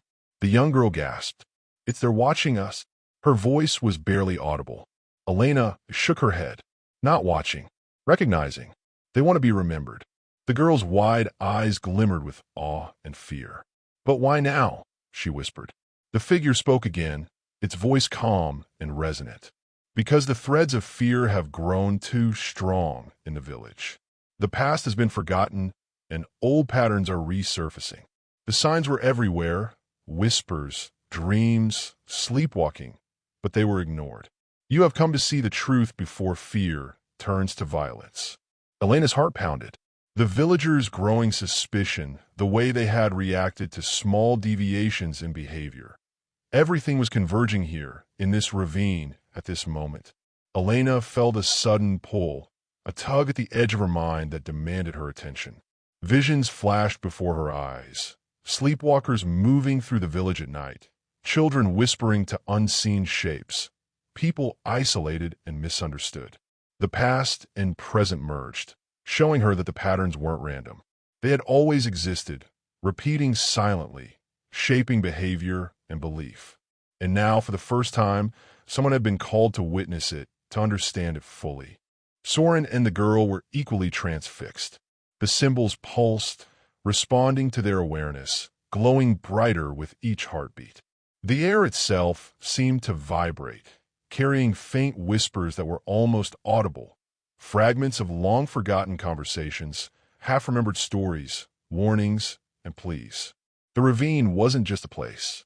It was a record, a memory, a living archive of human minds, their fears, and their desires. Then, without warning, a sudden shift occurred. The mist thickened, swirling around them with a force that pushed at their legs. The light from the symbols flared violently, bathing the ravine in golden brilliance. The carvings on the walls seemed to stretch upward, elongating, as though reaching toward the sky. The figure stepped forward slowly, hands raised, and the whispers intensified, filling Elena's mind with sensations she couldn't fully comprehend. Images of the village, the people, the young girl's dreams, and the patterns of behavior that had been misinterpreted for centuries. Elena's chest tightened as the pulse of the ravine synchronized with her heartbeat. Soren gripped her arm, his eyes wide. He started but couldn't finish. Words seemed inadequate to describe the force building around them. The energy of the past, the awareness of the present, and the anticipation of the future converged in the circle, creating a pressure that was almost physical. The young girl began to whisper again, her voice quivering. "I see them, all of them." Her eyes were wide, fixed on the carvings, as if she were seeing faces she had known in another life.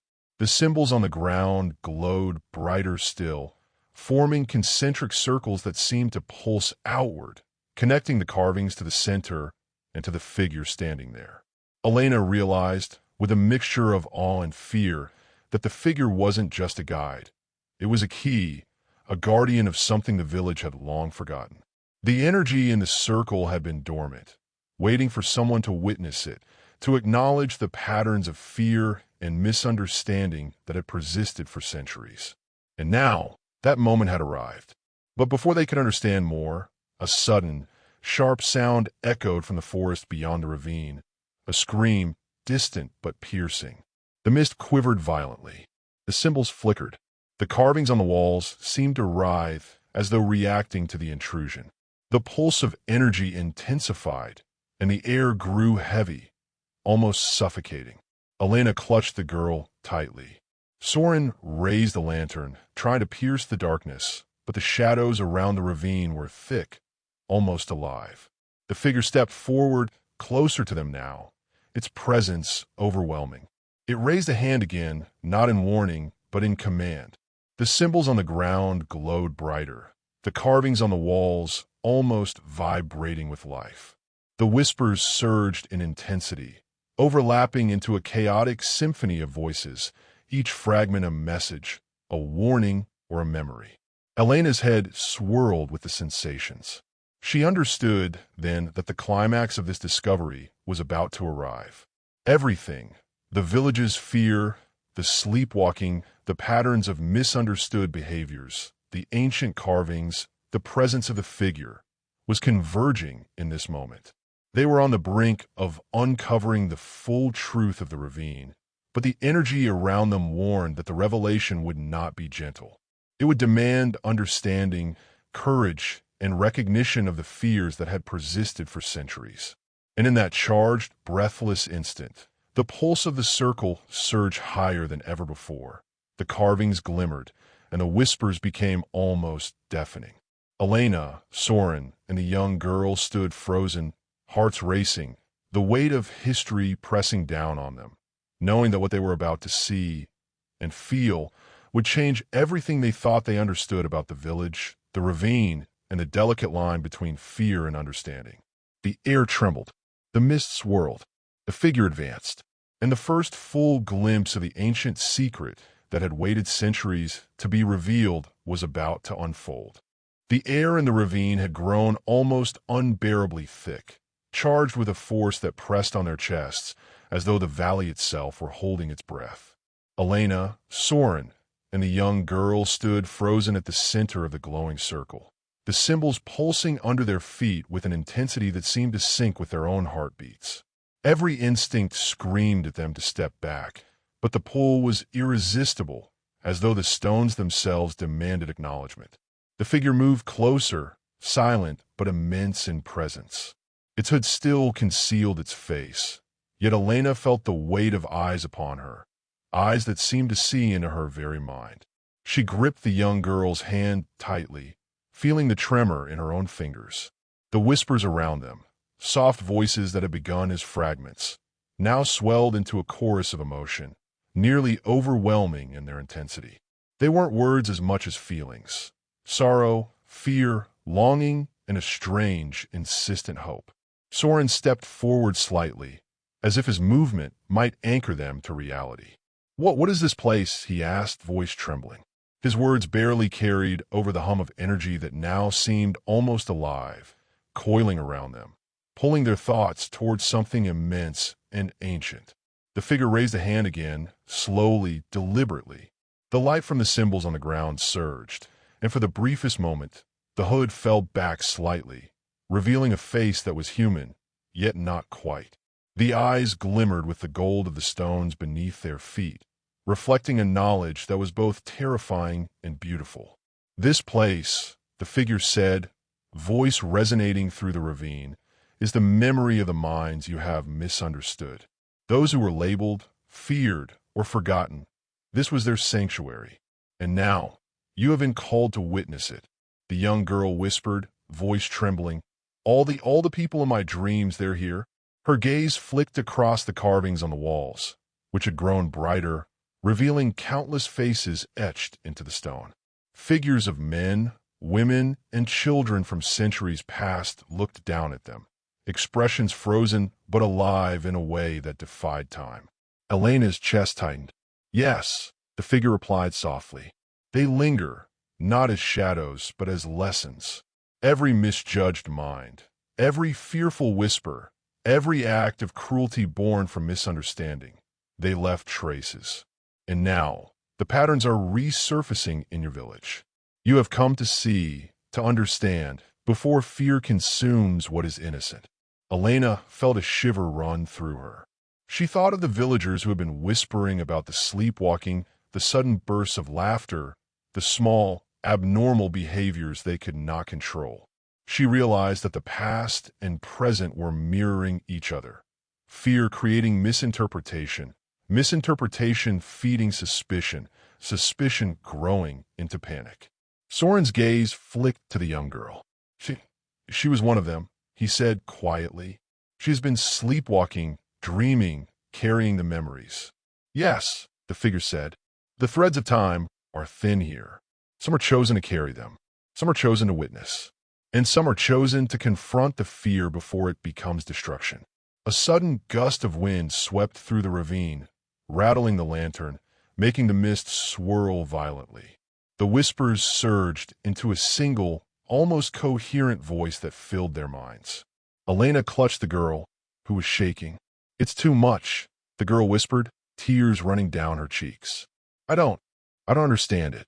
"You will," Elena murmured, though she wasn't entirely sure herself.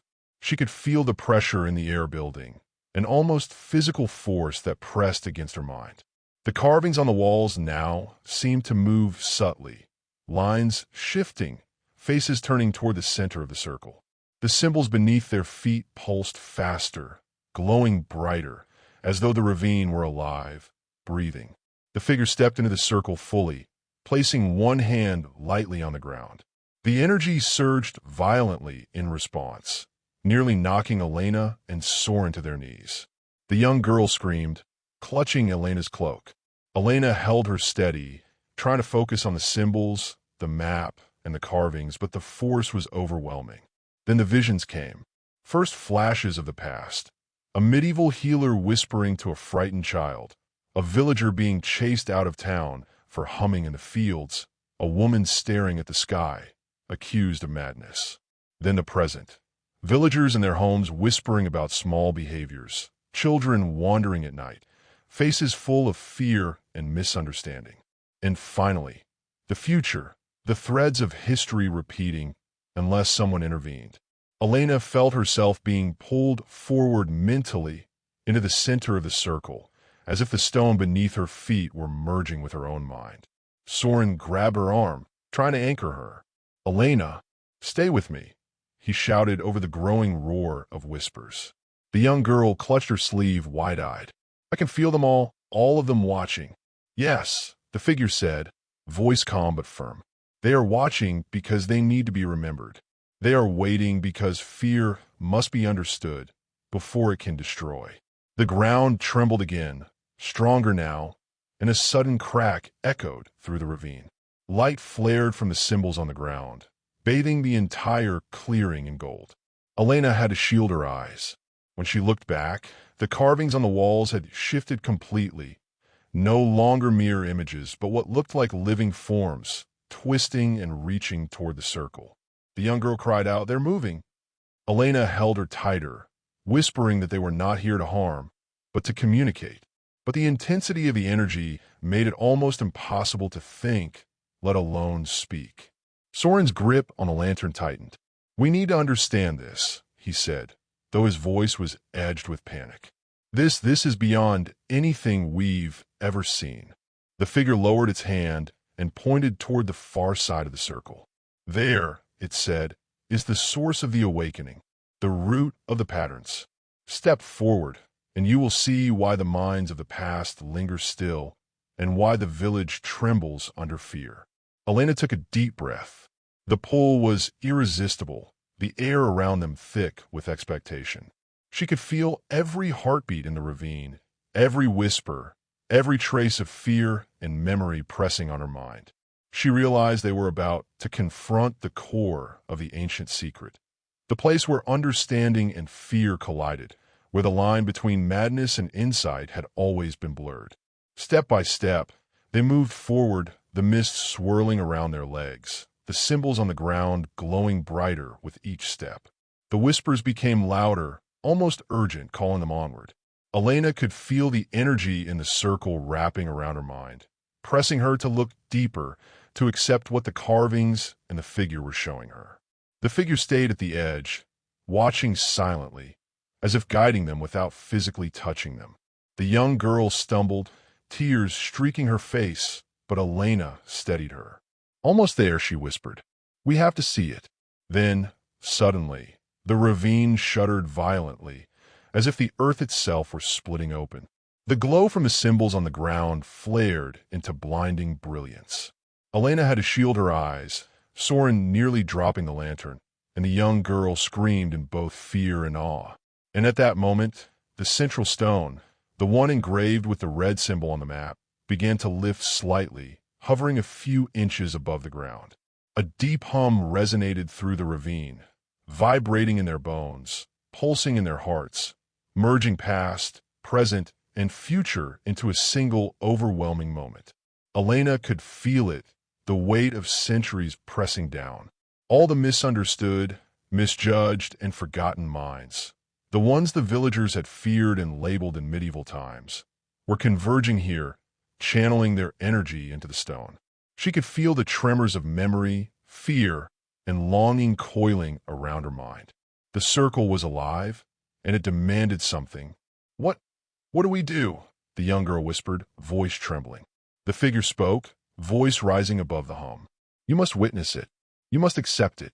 The pattern of fear cannot be broken without recognition, without understanding. Step closer and see the truth before it is too late." Elena looked at Soren, who nodded grimly. She looked at the young girl, who shivered but didn't pull away.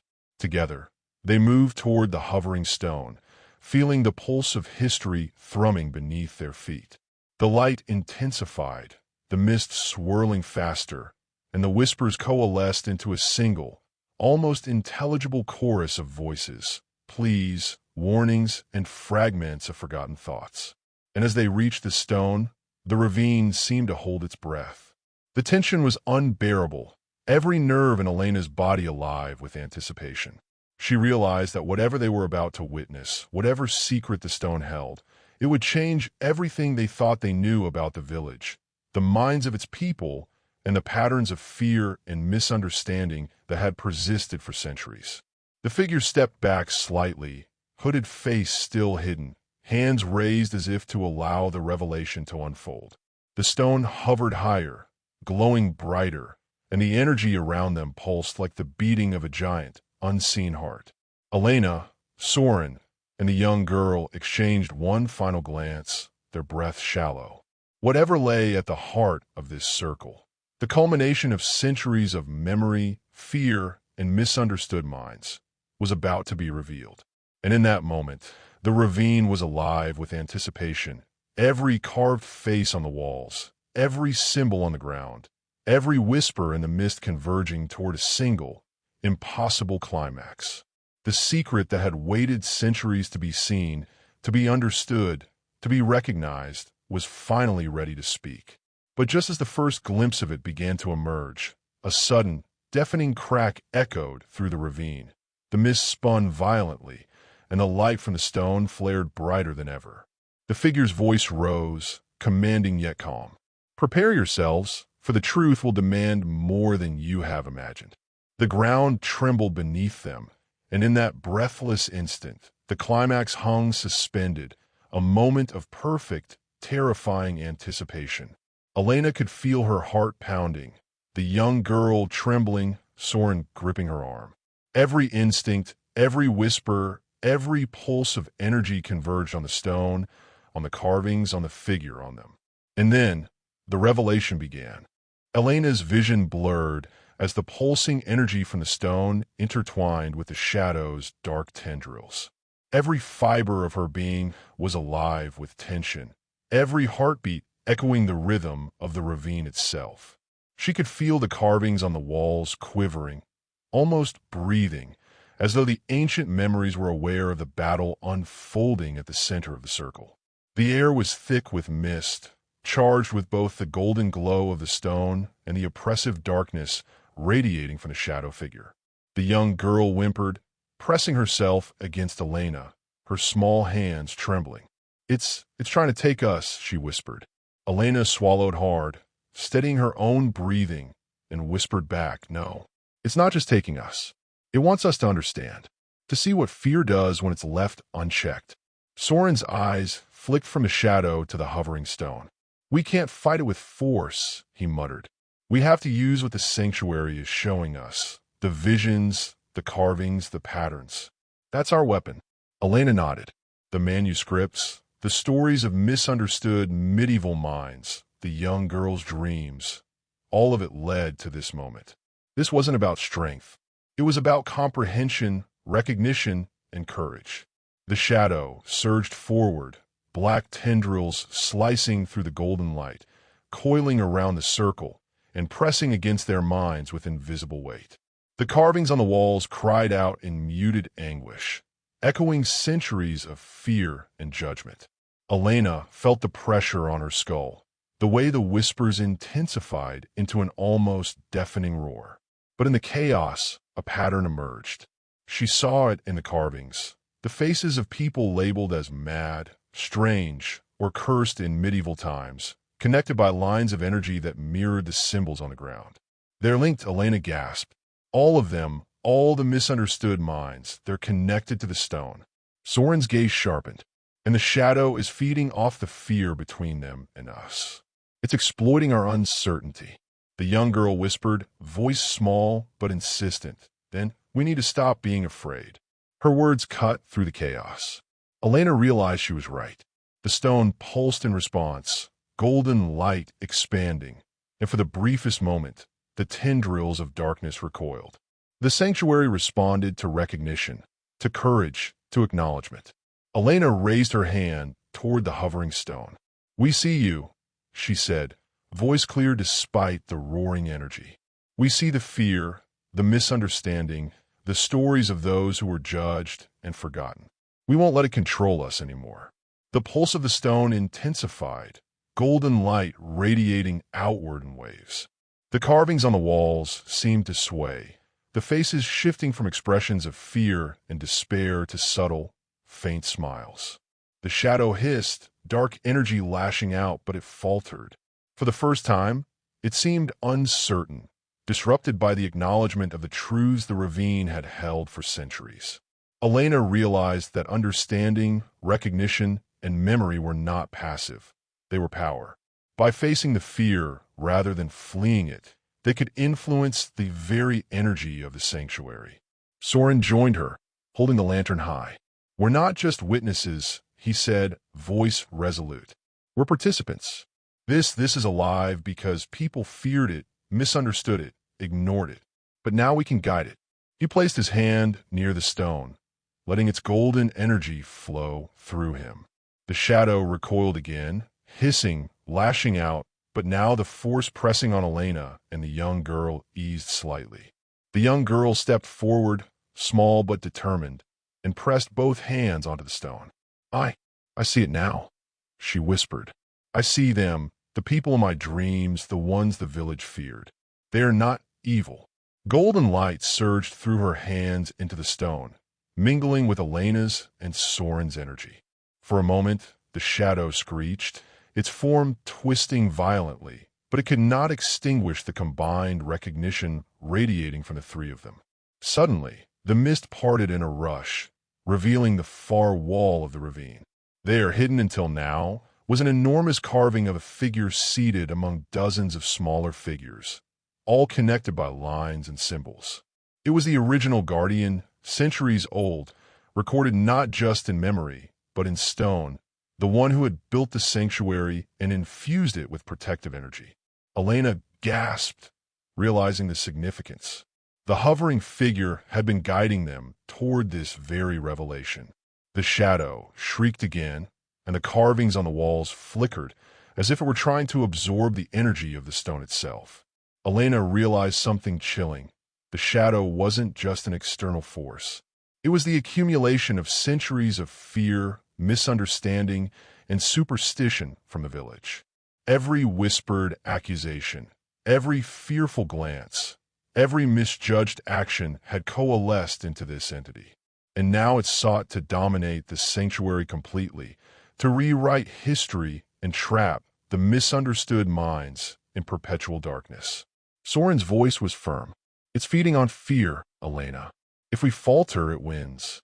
We have to focus on what's true, on what needs to be remembered, not what frightens us." Elena nodded, her resolve hardening. She glanced at the young girl, whose wide eyes reflected both terror and courage. "We do this together," she whispered. The girl nodded, and for the first time, she seemed to draw strength from their presence. The golden stone pulsed violently, expanding light outward to form a protective barrier around them. The shadow lashed against it, tendrils of darkness writhing and striking the glowing barrier, but it could not penetrate. The carvings on the walls responded, glowing in turn, amplifying the golden light and sending waves of energy that seemed to stabilize the ravine. Elena realized that the sanctuary had been waiting not just for recognition, but for participation, for someone brave enough to face the fear and assert understanding. Then came the second twist. The hovering figure stepped fully into the light, and Elena saw its face clearly for the first time, an expression both serene and haunting. But the figure's eyes widened in alarm, a subtle shift that made Elena's stomach tighten. "It's not just the shadow," the figure said, voice echoing unnaturally. "Something else has awakened." Before Elena could respond, the ground beneath them trembled violently. The carvings on the far wall began to pulse in sequence, revealing a pattern that suggested another presence, one that had been dormant, hidden beneath layers of memory and energy. Elena realized with a jolt that the sanctuary itself was fracturing. The protective barrier around the stone was destabilizing, and from the newly revealed symbols, a second, even darker force began to rise, something older than the shadow, more cunning, and more relentless. The young girl cried out, "Another one." Elena's heart sank. She had thought the shadow was the ultimate challenge, the culmination of centuries of fear. But now, an even greater threat was manifesting, something that could consume not just the sanctuary, but the minds connected to it, including theirs. Soren's hand went to the young girl's shoulder. "We can't give in a panic," he said firmly. "Whatever this is, it feeds on doubt. We hold the line. We focus on the truth, the memories, the lessons we've learned." Elena glanced at the hovering stone. Its light was flickering, reacting to the new force. But she noticed something crucial. The energy of recognition, courage, and understanding they had already poured into it remained. It had grown stronger because of their acknowledgement of the forgotten minds. She realized then that the sanctuary itself was fighting alongside them. The shadow screeched, and the newly awakened force surged forward, black tendrils stretching toward the stone, lashing with a hunger that was almost physical. The golden barrier wavered, threatening to collapse. Elena, Soren, and the young girl pressed their hands against the stone simultaneously, channeling every ounce of courage, clarity, and recognition they could muster. The carvings on the walls responded, light spreading through the ravine, reinforcing the sanctuary's energy. The young girl's voice rang out clearly this time, trembling but determined. "We see you. We understand you. We remember you." The words were almost magical, resonating through the mist, the stone, and even the shadow. Elena felt the pulse of energy ripple through the circle, stronger than ever, pushing back against both the shadow and the new force. The figure watched, eyes wide with a mixture of awe and tension. "You may survive this," it said, voice echoing across the ravine. "But the ultimate revelation has yet to come. This is only the beginning of understanding, or of destruction." The shadow shrieked again, and the new force surged violently, pressing against the protective glow of the stone, creating a storm of energy that threatened to tear the ravine apart. Elena's heart raced, mind spinning, as she realized the stakes had never been higher. If they faltered, the sanctuary could collapse, the memories of centuries could be lost, and the fear that had plagued the village for generations could escape unchecked, spreading chaos and misunderstanding once more. And yet, through the chaos, a glimmer of hope persisted. The energy of understanding, courage, and recognition. The very lessons of the sanctuary was growing stronger with every moment they held firm. Elena looked at Soren and the young girl. "We face it together," she whispered. "Whatever comes, we don't give in to fear." The ravine trembled, the stone pulsed, the shadow writhed, and the second force loomed larger. Every heartbeat was a countdown, every whisper a warning, every symbol a sign. And in that charged, trembling moment, Elena realized that the true climax, the ultimate confrontation with fear, memory, and the ancient forces of misunderstanding, was only just beginning. The sanctuary had awakened fully, and nothing would ever be the same again. Elena felt the surge of energy reach its peak, a whirlwind of golden light and writhing darkness enveloping the circle. The carvings on the walls vibrated in unison, faces shifting between anguish and relief as if the centuries of forgotten memories themselves were holding their collective breath. Soren gripped the young girl tightly, feeling the pulse of the stone reverberate through his bones, and he realized that the sanctuary wasn't just protecting them. It was fighting alongside them, amplifying the courage and understanding they had poured into it. The shadow lunged again, tendrils striking outward with the intent to consume, but the golden light flared brighter than ever, forming a dome that pushed it back. The second, darker force, older and more cunning, loomed behind it, feeding off residual fear, but Elena, Soren, and the young girl held fast. They pressed their hands to the stone in perfect unison, focusing not on the terror around them, but on the truth it revealed. The misunderstood lives, the misjudged behaviors, and the lessons history had left for them. A sudden resonance surged from the carvings, a collective voice of memory and wisdom that washed over them. Elena could feel it threading through the ravine, connecting past and present, linking the frightened villagers with the centuries of misunderstood minds. It wasn't just recognition, it was reconciliation. She realized then that the sanctuary's power didn't lie in light or force, but in the acknowledgement of truth and the courage to face it. The shadow shrieked violently, black tendrils lashing, but each strike dissolved into flickers of light as the sanctuary absorbed the energy and redirected it. The second force surged forward, but it too faltered as the golden dome pulsed with understanding, the carvings on the walls radiating pure, resonant energy. Elena could feel the pressure lifting from her mind, the mist around them thinning, the chaos calming, though the intensity remained breathtaking. The young girl's voice rang out above the hum of the ravine. "We see you.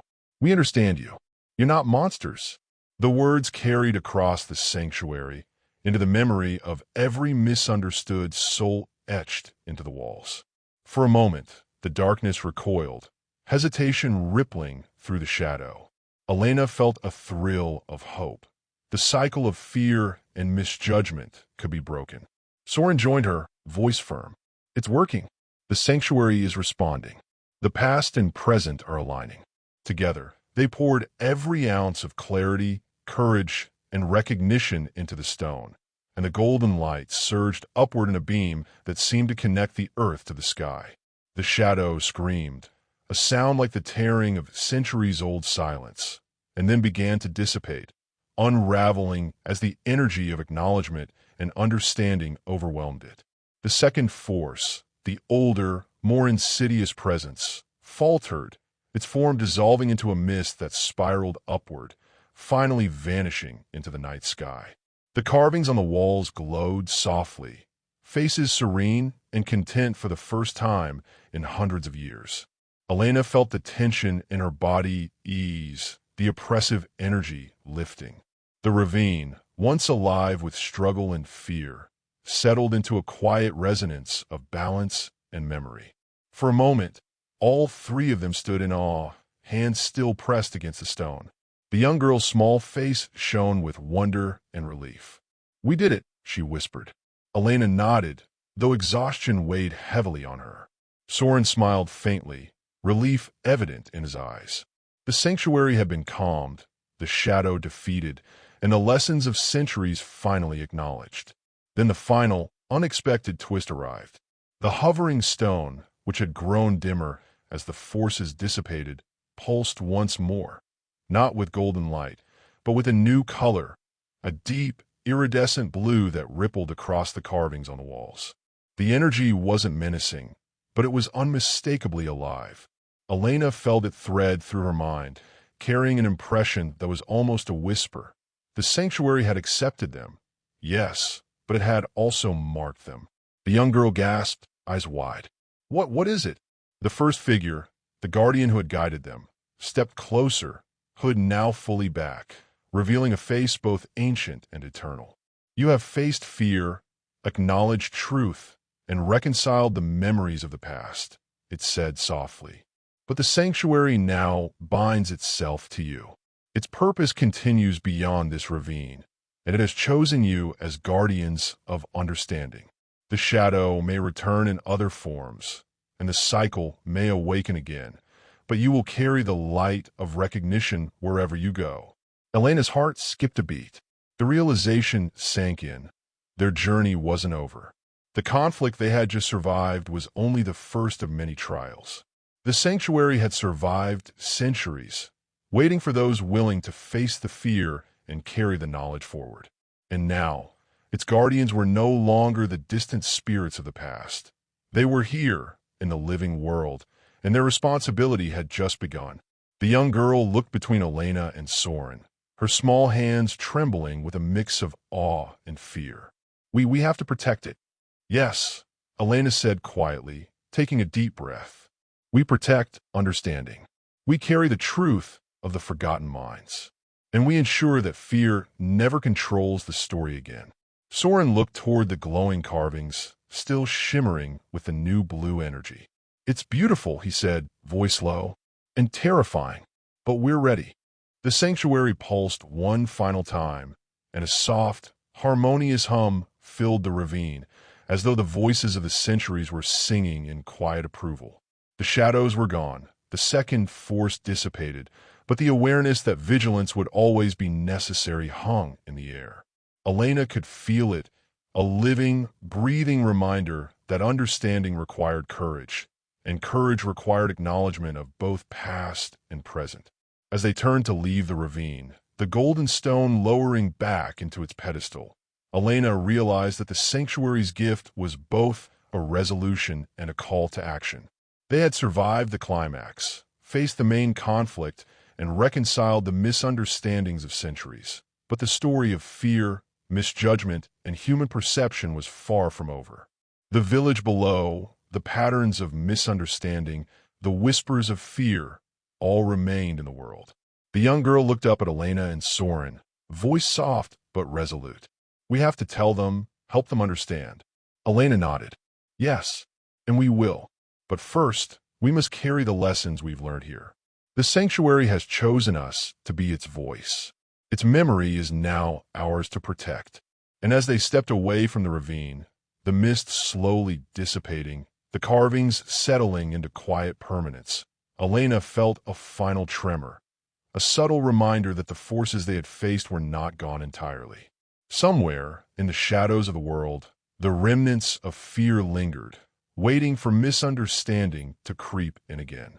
The sanctuary had survived, but the challenge of ensuring recognition over fear was ongoing, and they had become part of that eternal cycle. Soren glanced at Elena, a shadow of worry in his eyes. "Do you think it's really over?" Elena shook her head slightly, a faint smile crossing her lips.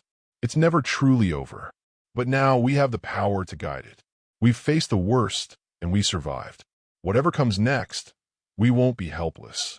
The young girls squeezed their hands, and together, the three of them left the ravine, carrying with them the weight of centuries, the clarity of understanding, and the knowledge that the sanctuary's story, like the human mind it protected, was alive, vibrant, and far from finished. And in the distance, as the golden and iridescent blue lights faded into the mist, a faint, almost imperceptible shadow stirred at the edges of the ravine, a subtle reminder that the balance between fear and understanding was delicate, and that even in victory, vigilance was eternal.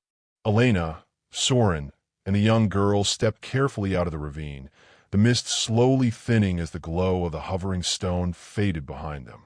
The air was cooler here, fresher, carrying the faint scent of damp earth and wildflowers, and for the first time in what felt like hours, the three of them could breathe without the weight of the swirling energy pressing on their minds. Elena's heart still raced, a mixture of adrenaline and awe, but there was also a sense of calm, a reassurance that the worst had passed, at least for now. The young girl looked up at Elena, eyes wide and shimmering with unshed tears. "Will the shadow come back?" she asked softly, voice trembling. Elena knelt to her level, brushing a strand of hair from the girl's face. "Maybe," she said honestly, "but now we understand it.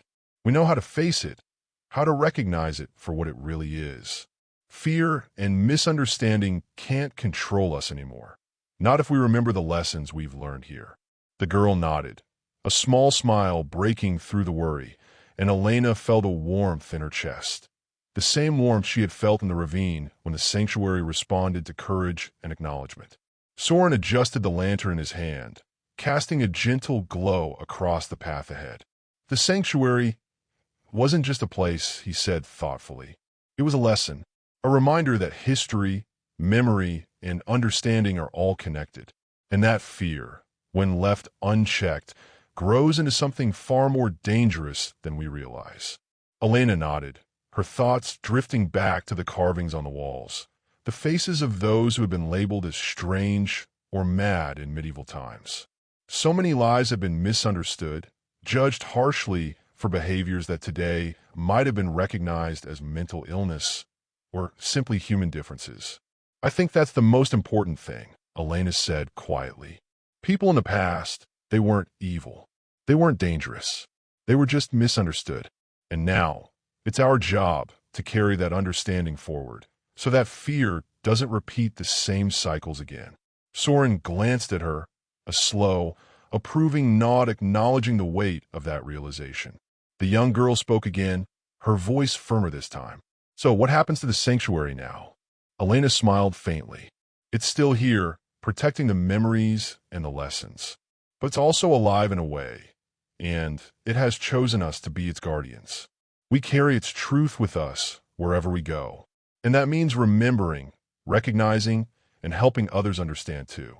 As they continued down the ravine's path toward the village, Elena felt a profound sense of connection, not just to the sanctuary and the people it preserved, but to the generations who had walked similar paths, misunderstood and isolated. Each step seemed to echo centuries of voices, whispering warnings and encouragement alike. The past, it seemed, was not separate from the present. It was intertwined, a tapestry of lessons that could shape the future if only people took the time to listen. When they finally reached the edge of the village, the first light of dawn was beginning to filter through the clouds, casting long, soft shadows across the cobblestone streets. The villagers were starting their day, unaware of the events that had just unfolded in the ravine above. Elena realized that, for them, life would continue as usual, but now, armed with understanding and clarity, she could help guide them toward a more compassionate perspective. Soren placed a hand on her shoulder. We can't change everything at once, he said gently. But every act of understanding, every effort to recognize someone's struggle instead of judging it, makes a difference. That's what the sanctuary showed us, and that's the gift we carry now. Elena nodded, the truth of his words settling in her heart. The young girl looked back toward the ravine, where the faint shimmer of blue and gold still lingered, a reminder of the sanctuary's presence. Do you think people will ever believe what we saw? She asked quietly. Elena considered the question. Maybe, she said, but even if they don't, the lesson remains. And sometimes, the most important work is done quietly, in the way we treat others, in the understanding we carry in our hearts. As they walked into the village, Elena reflected on the many lives they had glimpsed in the carvings, the stories of individuals who had been labeled mad, dangerous, or cursed in medieval times. Sleepwalking, unusual habits, social withdrawal, behaviors that had been misunderstood and feared, had taken on new meaning now. Elena realized that the past had much to teach the present, and that by acknowledging these lessons, she could help break the cycle of fear and misjudgment. Soren pointed toward a small group of villagers gathering near the market. See them, he said. We start with them. Simple acts, small gestures. Listen, understand, help when needed. That's how the lesson spread. Elena smiled, feeling a renewed sense of purpose. She had been changed by the sanctuary, and now it was time to translate that change into action. The young girl skipped ahead slightly, holding her hands out as though to embrace the day. I think I understand now, she said. We're not just protecting the sanctuary. We're protecting understanding. And that means everyone. Elena felt a surge of pride and hope. Despite the fear, the shadows, and the chaos, they had emerged stronger, wiser, and more connected to the world around them. As the sun rose fully, casting golden light over the village, Elena took a deep breath. The past and present were reconciled, the main conflicts resolved, and yet the story of fear, understanding, and human difference would continue to unfold in daily life. But they were ready for it. They carried the knowledge of centuries, the lessons of the sanctuary, and the courage to face misunderstanding with compassion. For a moment, the three of them paused at the village edge, looking back toward the ravine. It was quiet now. The blue and gold shimmer faded to a gentle glow that seemed almost like a heartbeat beneath the earth. Elena realized that the sanctuary's presence would always be with them, a guide and reminder that understanding required effort, awareness, and courage. Are you ready? Soren asked softly, glancing at both Elena and the young girl. They nodded, a silent acknowledgement of the journey they had completed and the work that lay ahead. The sanctuary had taught them that fear could never fully disappear, but understanding, recognition, and compassion could always grow stronger if nurtured. As they entered the village square, children ran past them, women carried baskets of bread, and men tended to the early morning chores. Life carried on, ordinary yet full of potential for connection and understanding. Elena felt a sense of peace settle over her, a quiet satisfaction that the story of the sanctuary had reached its resolution, even as the world continued to move forward. She glanced down at the young girl, whose eyes still shone with wonder and determination. "Remember," Elena said softly, "every person you meet has a story, and every story deserves to be understood. That's what the sanctuary has taught us. That's what we carry now." The young girl nodded, a small, resolute smile spreading across her face. Soren gave a faint chuckle, and Elena felt a warmth of camaraderie between them. They had faced fear, chaos, and misunderstanding, and emerged not just victorious, but wiser, stronger, and more connected to the humanity around them. As the sun climbed higher, casting long, golden rays over the village, Elena knew that the story was complete. The conflicts were resolved, the shadows had been confronted, and the sanctuary's lessons were now alive in the hearts of three who would carry them forward. And though the world would always hold challenges, misunderstandings, and fear, they had learned the most important truth: that recognition, understanding, and courage were more powerful than darkness or judgment. With that, Elena, Soren, and the young girl walked into the day, carrying with them the wisdom of centuries and the promise of a future shaped by compassion and understanding.